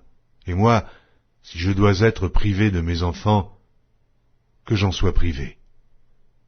Ils prirent le présent, ils prirent avec eux de l'argent au double, ainsi que Benjamin, ils se levèrent, descendirent en Égypte, et se présentèrent devant Joseph. Dès que Joseph vit avec eux Benjamin, il dit à son intendant, « Fais entrer ces gens dans la maison, tue et apprête, car ces gens mangeront avec moi à midi. » Cet homme fit ce que Joseph avait ordonné, et il conduisit ces gens dans la maison de Joseph. Ils eurent peur lorsqu'ils furent conduits à la maison de Joseph, et ils dirent, « C'est à cause de l'argent remis l'autre fois dans nos sacs qu'on nous emmène. C'est pour se jeter sur nous, se précipiter sur nous. C'est pour nous prendre comme esclaves et s'emparer de nos ânes. » Ils s'approchèrent de l'intendant de la maison de Joseph et lui adressèrent la parole à l'entrée de la maison. Ils dirent, « Pardon, mon Seigneur, nous sommes déjà descendus 1 fois pour acheter des vivres. Puis, quand nous arrivâmes au lieu où nous devions passer la nuit, nous avons ouvert nos sacs, et voici, l'argent de chacun était à l'entrée de son sac, notre argent, selon son poids. Nous le rapportons avec nous. Nous avons aussi apporté d'autre argent pour acheter des vivres. Nous ne savons pas qu'on avait mis notre argent dans nos sacs. » L'intendant répondit, « Que la paix soit avec vous. Ne craignez rien. C'est votre Dieu, le Dieu de votre Père, qui vous a donné un trésor dans vos sacs. Votre argent m'est parvenu. » Et il leur amena Siméon. Cet homme les fit entrer dans la maison de Joseph. Il leur donna de l'eau et ils se lavèrent les pieds. Il donna aussi du fourrage à leurs ânes. Ils préparèrent leurs présents en attendant que Joseph vienne à midi, car on les avait informés qu'il mangerait chez lui. Quand Joseph fut arrivé à la maison, ils lui offrirent le présent qu'ils avaient apporté, et ils se prosternèrent en terre devant lui. Il leur demanda comment ils se portaient, et il dit, « Votre vieux père, dont vous avez parlé, est-il en bonne santé? Vit-il encore ?» Ils répondirent, « Ton serviteur, notre père, est en bonne santé. Il vit encore. » Et ils s'inclinèrent et se prosternèrent. Joseph leva les yeux et jetant un regard sur Benjamin, son frère, fils de sa mère, il dit, « Est-ce là votre jeune frère, dont vous m'avez parlé ?» Et il ajouta, « Dieu te fasse miséricorde, mon fils. » Ses entrailles étaient émues par son frère, et il avait besoin de pleurer. Il entra précipitamment dans une chambre, et il y pleura. Après s'être lavé le visage, il en sortit, et, faisant des efforts pour se contenir, il dit, « Servez à manger. » On servit Joseph à part et ses frères à part. Les Égyptiens qui mangeaient avec lui furent aussi servis à part, car les Égyptiens ne pouvaient pas manger avec les Hébreux, parce que c'est à leurs yeux une abomination. Les frères de Joseph s'assirent en sa présence, le premier-né selon son droit d'aînesse, et le plus jeune selon son âge. Ils se regardaient les uns les autres avec étonnement. Joseph leur fit porter des mets qui étaient devant lui, et Benjamin en eut 5 fois plus que les autres. Ils burent et s'égayèrent avec lui. La Genèse, chapitre 44. Joseph donna cet ordre à l'intendant de sa maison. « Remplis de vivres les sacs de ces gens, autant qu'ils en pourront porter, et mets l'argent de chacun à l'entrée de son sac. Tu mettras aussi ma coupe, la coupe d'argent, à l'entrée du sac du plus jeune, avec l'argent de son blé. L'intendant fit ce que Joseph lui avait ordonné. Le matin, dès qu'il fit jour, on renvoya ces gens avec leur âne. Ils étaient sortis de la ville, et ils n'en étaient guère éloignés lorsque Joseph dit à son intendant, « Lève-toi, poursuis ces gens. Et quand tu les auras atteints, tu leur diras, « Pourquoi avez-vous rendu le mal pour le bien? N'avez-vous pas la coupe dans laquelle boit mon Seigneur, et dont il se sert pour deviner? Vous avez mal fait d'agir ainsi. » L'intendant les atteignit, et leur dit ces mêmes paroles. Ils lui répondirent, « Pourquoi mon Seigneur parle-t-il de la sorte? Dieu préserve tes serviteurs d'avoir commis une telle action. Voici, nous t'avons rapporté du pays de Canaan l'argent que nous avons trouvé à l'entrée de nos sacs. Comment aurions-nous dérobé de l'argent ou de l'or dans la maison de ton Seigneur? Que celui de tes serviteurs sur qui se trouvera la coupe meure, et que nous soyons nous-mêmes esclaves de mon Seigneur. » Il dit, « Qu'il en soit donc selon vos paroles. Celui sur qui se trouvera la coupe sera mon esclave, et vous serez innocents. » Aussitôt chacun descendit son sac à terre, et chacun ouvrit son sac. L'intendant les fouilla, commença par le plus âgé, et finissant par le plus jeune. Et la coupe fut trouvée dans le sac de Benjamin. Ils déchirèrent leurs vêtements, chacun rechargea son âne, et ils retournèrent à la ville. Judas et ses frères arrivèrent à la maison de Joseph, où il était encore, et ils se prosternèrent en terre devant lui. Joseph leur dit, « Quelle action avez-vous faite? Ne savez-vous pas qu'un homme comme moi a le pouvoir de deviner? » Judas répondit, « Que dirons-nous à mon Seigneur? Comment parlerons-nous? Comment nous justifierons-nous? Dieu a trouvé l'iniquité de tes serviteurs. Nous voici esclaves de mon Seigneur, nous, et celui sur qui s'est trouvée la coupe. » Et Joseph dit, « Dieu me garde de faire cela. L'homme sur qui la coupe a été trouvée sera mon esclave, mais vous, remontez en paix vers votre père. » Alors Judas s'approcha de Joseph et dit, « De grâce, mon Seigneur, que ton serviteur puisse faire entendre une parole à mon Seigneur, et que sa colère ne s'enflamme point contre ton serviteur, car tu es comme Pharaon. Mon Seigneur a interrogé ses serviteurs en disant, « Avez-vous un père ou un frère? » Nous avons répondu, « Nous avons un vieux père et un jeune frère, enfant de sa vieillesse. Cet enfant avait un frère qui est mort, et qui était de la même mère. Il reste seul et son père l'aime. Tu as dit à tes serviteurs, « Faites-le descendre vers moi, et que je le voie de mes propres yeux. » Nous avons répondu à mon Seigneur, « L'enfant ne peut pas quitter son père. S'il le quitte, son père mourra. » Tu as dit à tes serviteurs, « Si votre jeune frère ne descend pas avec vous, vous ne reverrez pas ma face. » Lorsque nous sommes remontés auprès de ton serviteur, mon père, nous lui avons rapporté les paroles de mon Seigneur.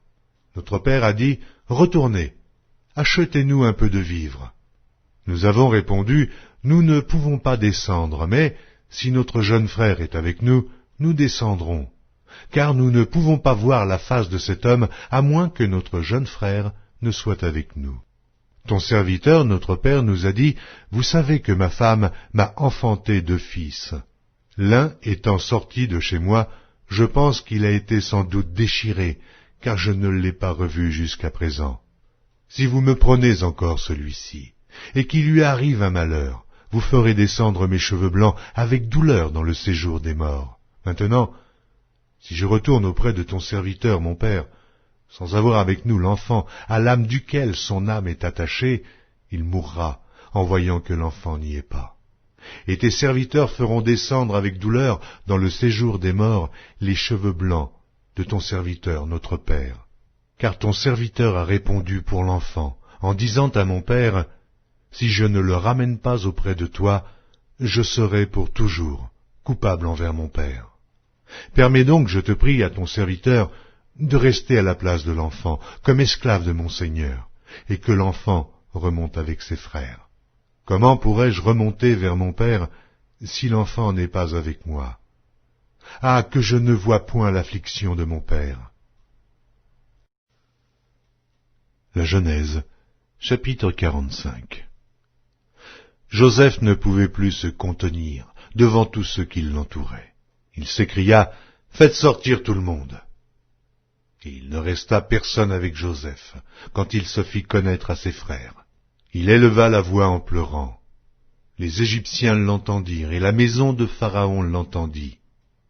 Joseph dit à ses frères, « Je suis Joseph. Mon père vit-il encore ?» Mais ses frères ne purent lui répondre, car ils étaient troublés en sa présence. Joseph dit à ses frères, « Approchez-vous de moi. » Et ils s'approchèrent, et il dit, « Je suis Joseph, votre frère que vous avez vendu pour être mené en Égypte. Maintenant, ne vous affligez pas, et ne soyez pas fâchés de m'avoir vendu pour être conduit ici, car c'est pour vous sauver la vie que Dieu m'a envoyé devant vous. Voilà 2 ans que la famine est dans le pays, et pendant 5 années encore, il n'y aura ni labour, ni moisson. Dieu m'a envoyé devant vous pour vous faire subsister dans le pays et pour vous faire vivre par une grande délivrance. Ce n'est donc pas vous qui m'avez envoyé ici, mais c'est Dieu. Il m'a établi père de Pharaon, maître de toute sa maison et gouverneur de tout le pays d'Égypte. Hâtez-vous de remonter auprès de mon père, et vous lui direz, « Ainsi a parlé ton fils Joseph. Dieu m'a établi seigneur de toute l'Égypte. Descends vers moi, ne tarde pas. Tu habiteras dans le pays de Goshen, et tu seras près de moi, toi, tes fils, et les fils de tes fils, tes brebis et tes bœufs, et tout ce qui est à toi. Là, je te nourrirai, car il y aura encore 5 années de famine, et ainsi tu ne périras point, toi, ta maison, et tout ce qui est à toi. Vous voyez de vos yeux, et mon frère Benjamin voit de ses yeux, que c'est moi-même qui vous parle. Racontez à mon père toute ma gloire en Égypte, et tout ce que vous avez vu, et vous ferez descendre ici mon père au plus tôt. » Il se jeta au cou de Benjamin, son frère, et pleura. Et Benjamin pleura sur son cou. Il embrassa aussi tous ses frères en pleurant, après quoi ses frères s'entretinrent avec lui. Le bruit se répandit dans la maison de Pharaon que les frères de Joseph étaient arrivés, ce qui fut agréable à Pharaon et à ses serviteurs. Pharaon dit à Joseph, « Dis à tes frères, faites ceci, chargez vos bêtes et partez pour le pays de Canaan. Prenez votre père et votre famille et venez auprès de moi. Je vous donnerai ce qu'il y a de meilleur au pays d'Égypte, et vous mangerez la graisse du pays. Tu as ordre de leur dire, faites ceci, prenez dans le pays d'Égypte des chars pour vos enfants et pour vos femmes. Amenez vos pères et venez. Ne regrettez point ce que vous laisserez, car ce qu'il y a de meilleur dans tout le pays d'Égypte sera pour vous. » Les fils d'Israël firent ainsi. Joseph leur donna des chars selon l'ordre de Pharaon, il leur donna aussi des provisions pour la route. Il leur donna à tous des vêtements de rechange, et il donna à Benjamin 300 sicles d'argent et 5 vêtements de rechange. Il envoya à son père 10 ânes chargés de ce qu'il y avait de meilleur en Égypte, et 10 ânesses chargées de blé, de pain et de vivres pour son père pendant le voyage. Puis il congédia ses frères qui partirent, et il leur dit, « Ne vous querellez pas en chemin. » Ils remontèrent de l'Égypte, et ils arrivèrent dans le pays de Canaan, auprès de Jacob leur père. Ils lui dirent, « Joseph vit encore, et même c'est lui qui gouverne tout le pays d'Égypte. » Mais le cœur de Jacob resta froid, parce qu'il ne les croyait pas. Ils leur apportèrent toutes les paroles que Joseph leur avait dites. Il vit les chars que Joseph avait envoyés pour le transporter. C'est alors que l'esprit de Jacob, leur père, se ranima. Et Israël dit, « C'est assez.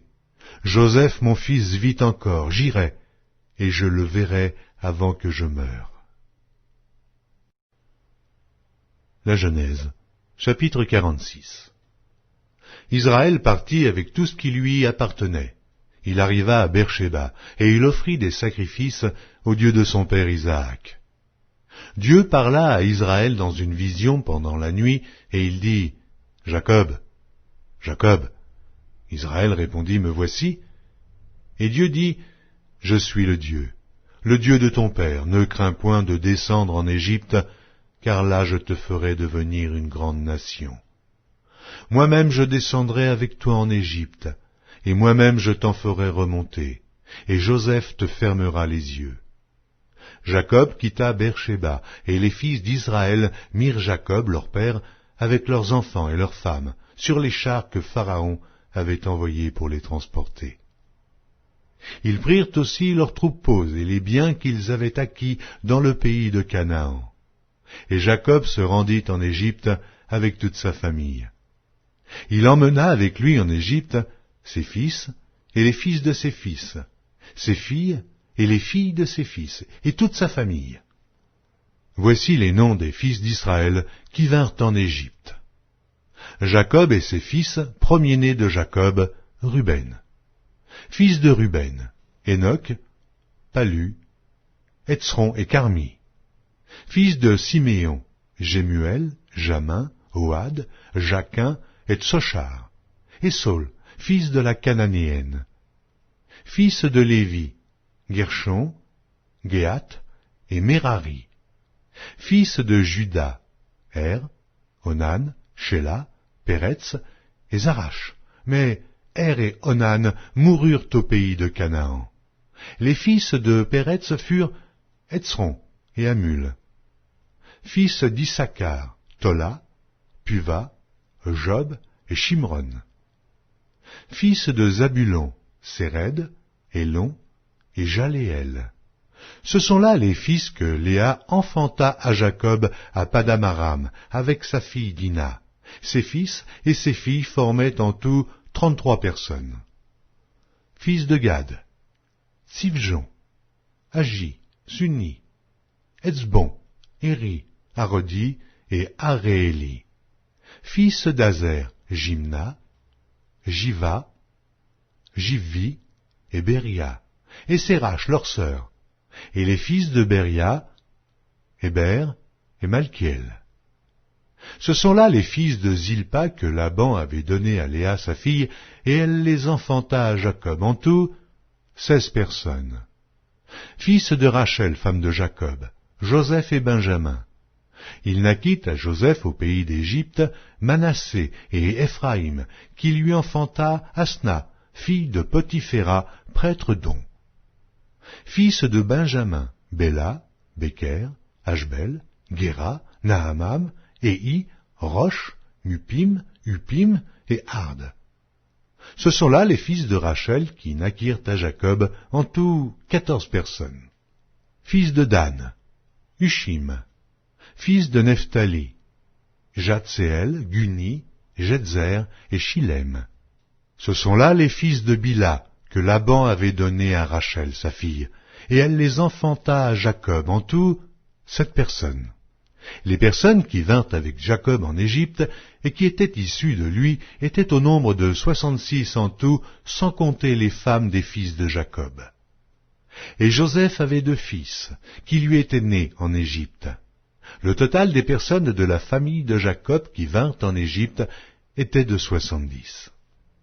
Jacob envoya Juda devant lui vers Joseph, pour l'informer qu'il se rendait en Goshen. Joseph attela son char et y monta pour aller en Goshen, à la rencontre d'Israël son père. Dès qu'il le vit, il se jeta à son cou et pleura longtemps sur son cou. Israël dit à Joseph, « Que je meure maintenant, puisque j'ai vu ton visage et que tu vis encore. » Joseph dit à ses frères et à la famille de son père, « Je vais avertir Pharaon, et je lui dirai, mes frères et la famille de mon père, qui étaient au pays de Canaan, sont arrivés auprès de moi. Ces hommes sont bergers, car ils élevèrent des troupeaux, ils ont amené leurs brebis et leurs bœufs, et tout ce qui leur appartient. Et quand Pharaon vous appellera et dira, « Quelle est votre occupation ?» vous répondrez, « Tes serviteurs ont élevé des troupeaux depuis notre jeunesse jusqu'à présent. Nous, et nos pères. De cette manière vous habiterez dans le pays de Goshen, car tous les bergers sont en abomination aux Égyptiens. La Genèse, chapitre 47.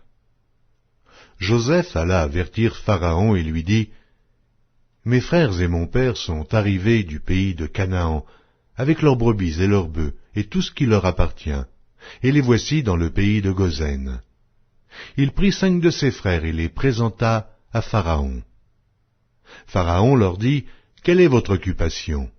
Ils répondirent à Pharaon, « Tes serviteurs sont bergers, comme l'étaient nos pères. » Ils dirent encore à Pharaon, « Nous sommes venus pour séjourner dans le pays, parce qu'il n'y a plus de pâturage pour les brebis de tes serviteurs, car la famine s'appesantit sur le pays de Canaan.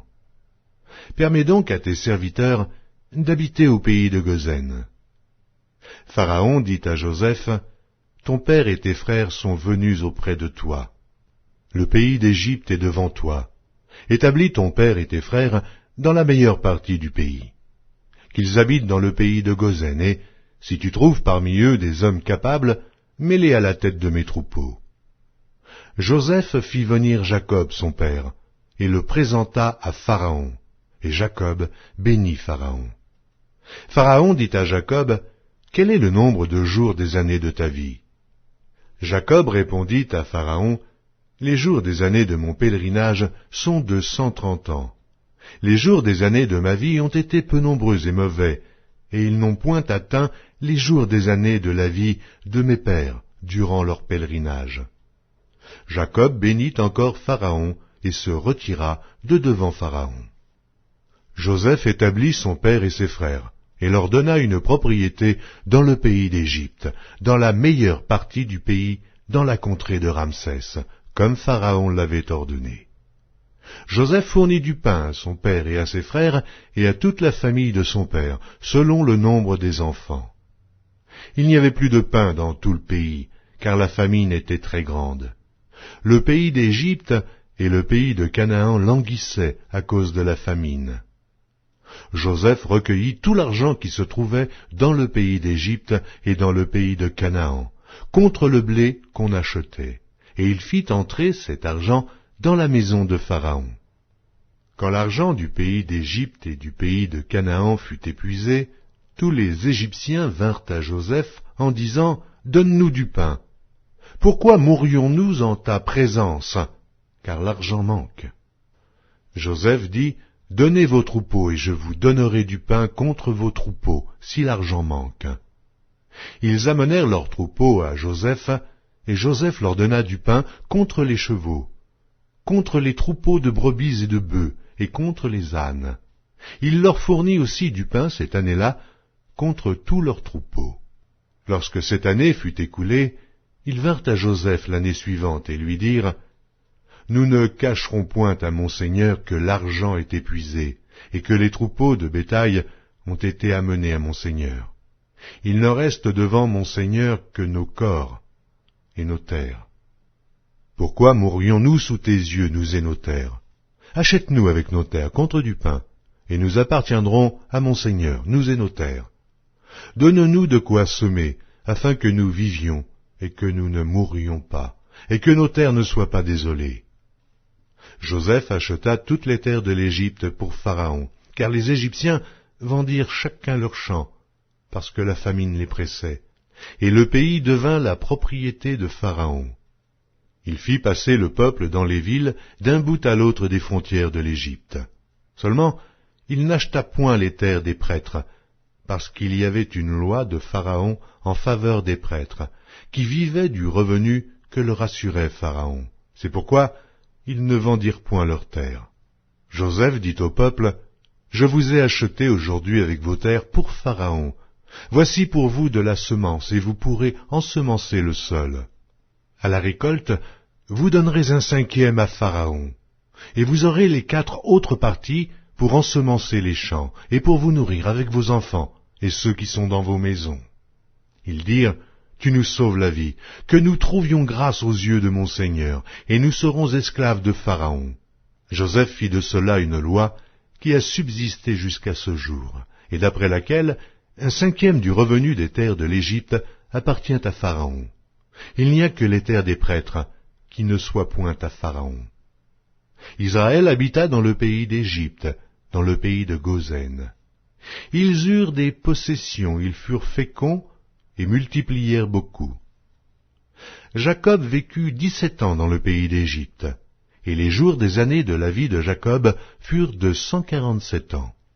Lorsqu'Israël approcha du moment de sa mort, il appela son fils Joseph et lui dit, « Si j'ai trouvé grâce à tes yeux, mais je te prie ta main sous ma cuisse, et use envers moi de bonté et de fidélité. Ne m'enterre pas en Égypte. Quand je serai couché avec mes pères, tu me transporteras hors de l'Égypte, et tu m'enterreras dans leur sépulcre. » Joseph répondit, « Je ferai selon ta parole. » Jacob dit, « Jure-le-moi. » Et Joseph le lui jura. Puis Israël se prosterna sur le chevet de son lit.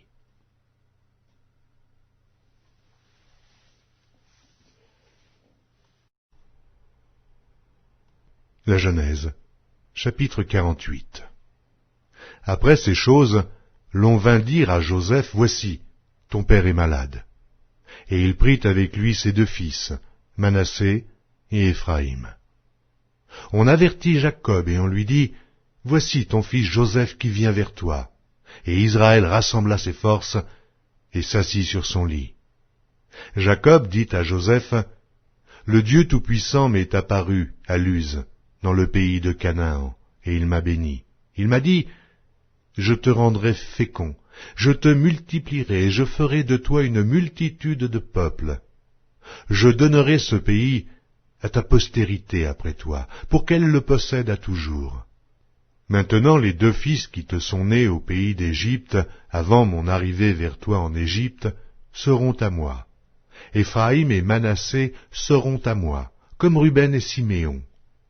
Mais les enfants que tu as engendrés après eux seront à toi.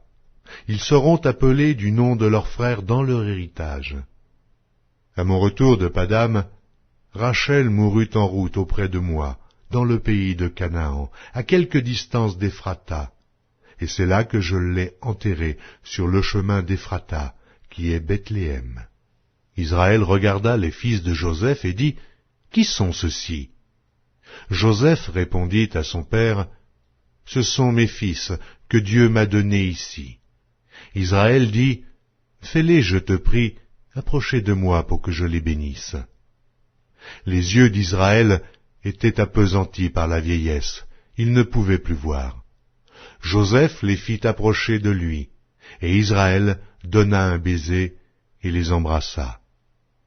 Israël dit à Joseph, « Je ne pensais pas revoir ton visage, et voici que Dieu me fait voir même ta postérité. » Joseph les retira des genoux de son père, et il se prosterna en terre devant lui. Puis Joseph les prit tous 2, Éphraïm de sa main droite à la gauche d'Israël, et Manassé de sa main gauche à la droite d'Israël. Et il les fit approcher de lui. Israël étendit sa main droite, et la posa sur la tête d'Éphraïm, qui était le plus jeune. Et il posa sa main gauche sur la tête de Manassé. Ce fut avec intention qu'il posa ses mains ainsi, car Manassé était le premier-né. Il bénit Joseph et dit, « Que le Dieu en présence duquel ont marché mes pères, Abraham et Isaac, que le Dieu qui m'a conduit depuis que j'existe jusqu'à ce jour, que l'ange qui m'a délivré de tout mal bénisse ses enfants. Qu'ils soient appelés de mon nom et du nom de mes pères, Abraham et Isaac, et qu'ils multiplient en abondance au milieu du pays. » Joseph vit avec déplaisir que son père posait sa main droite sur la tête d'Éphraïm. Il saisit la main de son père pour la détourner de dessus la tête d'Éphraïm et la diriger sur celle de Manassé. Et Joseph dit à son père, « Pas ainsi, mon père, car celui-ci est le premier-né. Pose ta main droite sur sa tête. » Son père refusa et dit, « Je le sais, mon fils, je le sais. Lui aussi deviendra un peuple, lui aussi sera grand, mais son frère cadet sera plus grand que lui, et sa postérité deviendra une multitude de nations. Il les bénit ce jour-là et dit, « C'est par toi qu'Israël bénira en disant que Dieu te traite comme Éphraïm et comme Manassé. » Et il mit Éphraïm avant Manassé. Israël dit à Joseph, « Voici, je vais mourir. Mais Dieu sera avec vous, et il vous fera retourner dans le pays de vos pères. Je te donne de plus qu'à tes frères une part que j'ai prise de la main des Amoréens, avec mon épée et avec mon arc. » La Genèse, chapitre 49. Jacob appela ses fils et dit, « Assemblez-vous, et je vous annoncerai ce qui vous arrivera dans la suite des temps. Rassemblez-vous et écoutez, fils de Jacob. Écoutez Israël, votre père. Ruben, toi, mon premier-né, ma force et les prémices de ma vigueur, supérieur en dignité et supérieur en puissance, impétueux comme les eaux, tu n'auras pas la prééminence, car tu es monté sur la couche de ton père. Tu as souillé ma couche en y montant. Siméon et Lévi sont frères, leurs glaives sont des instruments de violence. Que mon âme n'entre point dans leur conciliabule, que mon esprit ne s'unisse point à leur assemblée. Car dans leur colère, ils ont tué des hommes, et dans leur méchanceté, ils ont coupé les jarrets des taureaux. Maudite soit leur colère, car elle est violente, et leur fureur, car elle est cruelle. Je les séparerai dans Jacob, et je les disperserai dans Israël. Judas, tu recevras les hommages de tes frères. Ta main sera sur la nuque de tes ennemis. Les fils de ton père se prosterneront devant toi. Judas est un jeune lion. Tu reviens du carnage, mon fils. Il ploie les genoux. Il se couche comme un lion, comme une lionne. Qui le fera lever? Le sceptre ne s'éloignera point de Juda, ni le bâton souverain d'entre ses pieds, jusqu'à ce que vienne le Shilo, et que les peuples lui obéissent. Il attache à la vigne son âne, et au meilleur cep le petit de son ânesse. Il lave dans le vin son vêtement, et dans le sang des raisins son manteau. Il a les yeux rouges de vin, et les dents blanches de lait. Zabulon habitera sur la côte des mers. Il sera sur la côte des navires, et sa limite s'étendra du côté de Sidon. Issachar est un âne robuste, qui se couche dans les étables. Il voit que le lieu où il repose est agréable, et que la contrée est magnifique, et il courbe son épaule sous le fardeau. Il s'assujettit à un tribut. Dan jugera son peuple, comme l'une des tribus d'Israël. Dan sera un serpent sur le chemin, une vipère sur le sentier, mordant les talons du cheval pour que le cavalier tombe à la renverse. J'espère en ton secours, ô Éternel. Gad sera assailli par des bandes armées, mais il les assaillira et les poursuivra. Azer produit une nourriture excellente, il fournira les mets délicats des rois. Nephtali est une biche en liberté, il profère de belles paroles. Joseph est le rejeton d'un arbre fertile, le rejeton d'un arbre fertile près d'une source. Les branches s'élèvent au-dessus de la muraille. Ils l'ont provoqué, ils ont lancé des traits. Les archers l'ont poursuivi de leur haine. Mais son arc est demeuré ferme, et ses mains ont été fortifiées par les mains du puissant de Jacob. Il est aussi devenu le berger, le rocher d'Israël. C'est l'œuvre du Dieu de ton père qui t'aidera. C'est l'œuvre du Tout-Puissant qui te bénira. Des bénédictions des cieux en haut, des bénédictions des eaux en bas, des bénédictions des mamelles et du sein maternel. Les bénédictions de ton père s'élèvent au-dessus des bénédictions de mes pères, jusqu'à la cime des collines éternelles. Qu'elles soient sur la tête de Joseph, sur le sommet de la tête du prince de ses frères. Benjamin est un loup qui déchire. Le matin, il dévore la proie, et le soir, il partage le butin. Ce sont là tous ceux qui forment les 12 tribus d'Israël. Et c'est là ce que leur dit leur père en les bénissant. Il les bénit, chacun selon sa bénédiction. Puis il leur donna cet ordre. Je vais être recueilli auprès de mon peuple. enterrez-moi avec mes pères, dans la caverne qui est au champ d'Éphron, le Héthien, dans la caverne du champ de Macpéla, vis-à-vis de Mamré, dans le pays de Canaan. C'est le champ qu'Abraham a acheté d'Éphron, le Héthien, comme propriété sépulcrale. Là on a enterré Abraham et Sarah sa femme, là on a enterré Isaac et Rebecca sa femme, et là j'ai enterré Léa. Le champ et la caverne qui s'y trouvent ont été achetés des fils de Heth. Lorsque Jacob eut achevé de donner ses ordres à ses fils, il retira ses pieds dans le lit, il expira, et fut recueilli auprès de son peuple. La Genèse, chapitre 50. Joseph se jeta sur le visage de son père, pleura sur lui et le baisa. Il ordonna aux médecins à son service d'embaumer son père, et les médecins embaumèrent Israël. 40 jours s'écoulèrent ainsi et furent employés à l'embaumer, et les Égyptiens le pleurèrent 70 jours. Quand les jours du deuil furent passés, Joseph s'adressa aux gens de la maison de Pharaon et leur dit, « Si j'ai trouvé grâce à vos yeux, rapportez, je vous prie, à Pharaon ce que je vous dis. Mon père m'a fait jurer en disant, « Voici, je vais mourir. Tu m'enterreras dans le sépulcre que je me suis acheté au pays de Canaan.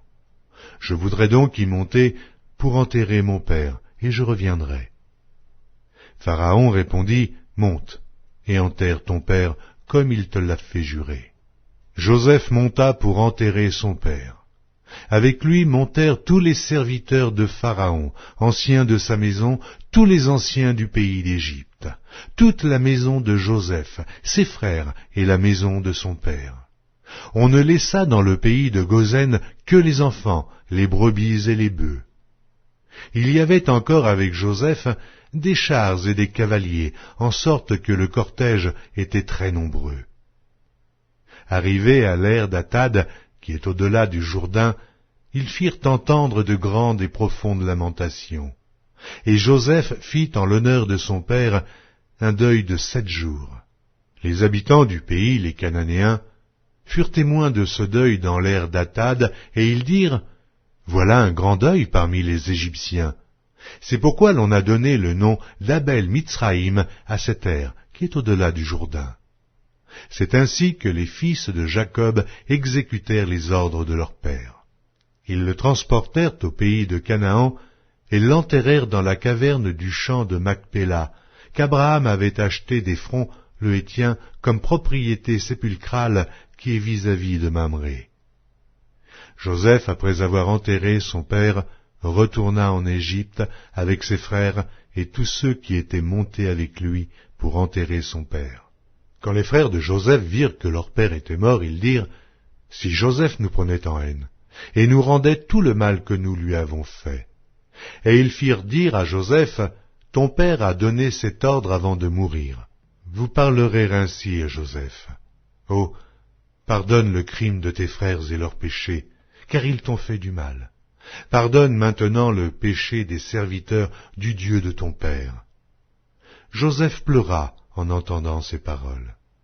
Ses frères vinrent eux-mêmes se prosterner devant lui, et ils dirent, « Nous sommes tes serviteurs. » Joseph leur dit, « Soyez sans crainte, car suis-je à la place de Dieu? Vous aviez médité de me faire du mal. Dieu l'a changé en bien, pour accomplir ce qui arrive aujourd'hui, pour sauver la vie à un peuple nombreux. Soyez donc sans crainte, je vous entretiendrai, vous et vos enfants. » Et il les consola en parlant à leur cœur. Joseph demeura en Égypte, lui et la maison de son père. Il vécut 110 ans. Joseph vit les fils d'Éphraïm jusqu'à la 3e génération, et les fils de Makir, fils de Manassé, naquirent sur ses genoux. Joseph dit à ses frères, « Je vais mourir, mais Dieu vous visitera, et il vous fera remonter de ce pays-ci dans le pays qu'il a juré de donner à Abraham, à Isaac et à Jacob. » Joseph fit jurer les fils d'Israël en disant, « Dieu vous visitera, et vous ferez remonter mes eaux loin d'ici. » Joseph mourut âgé de 110 ans. On l'embauma et on le mit dans un cercueil en Égypte.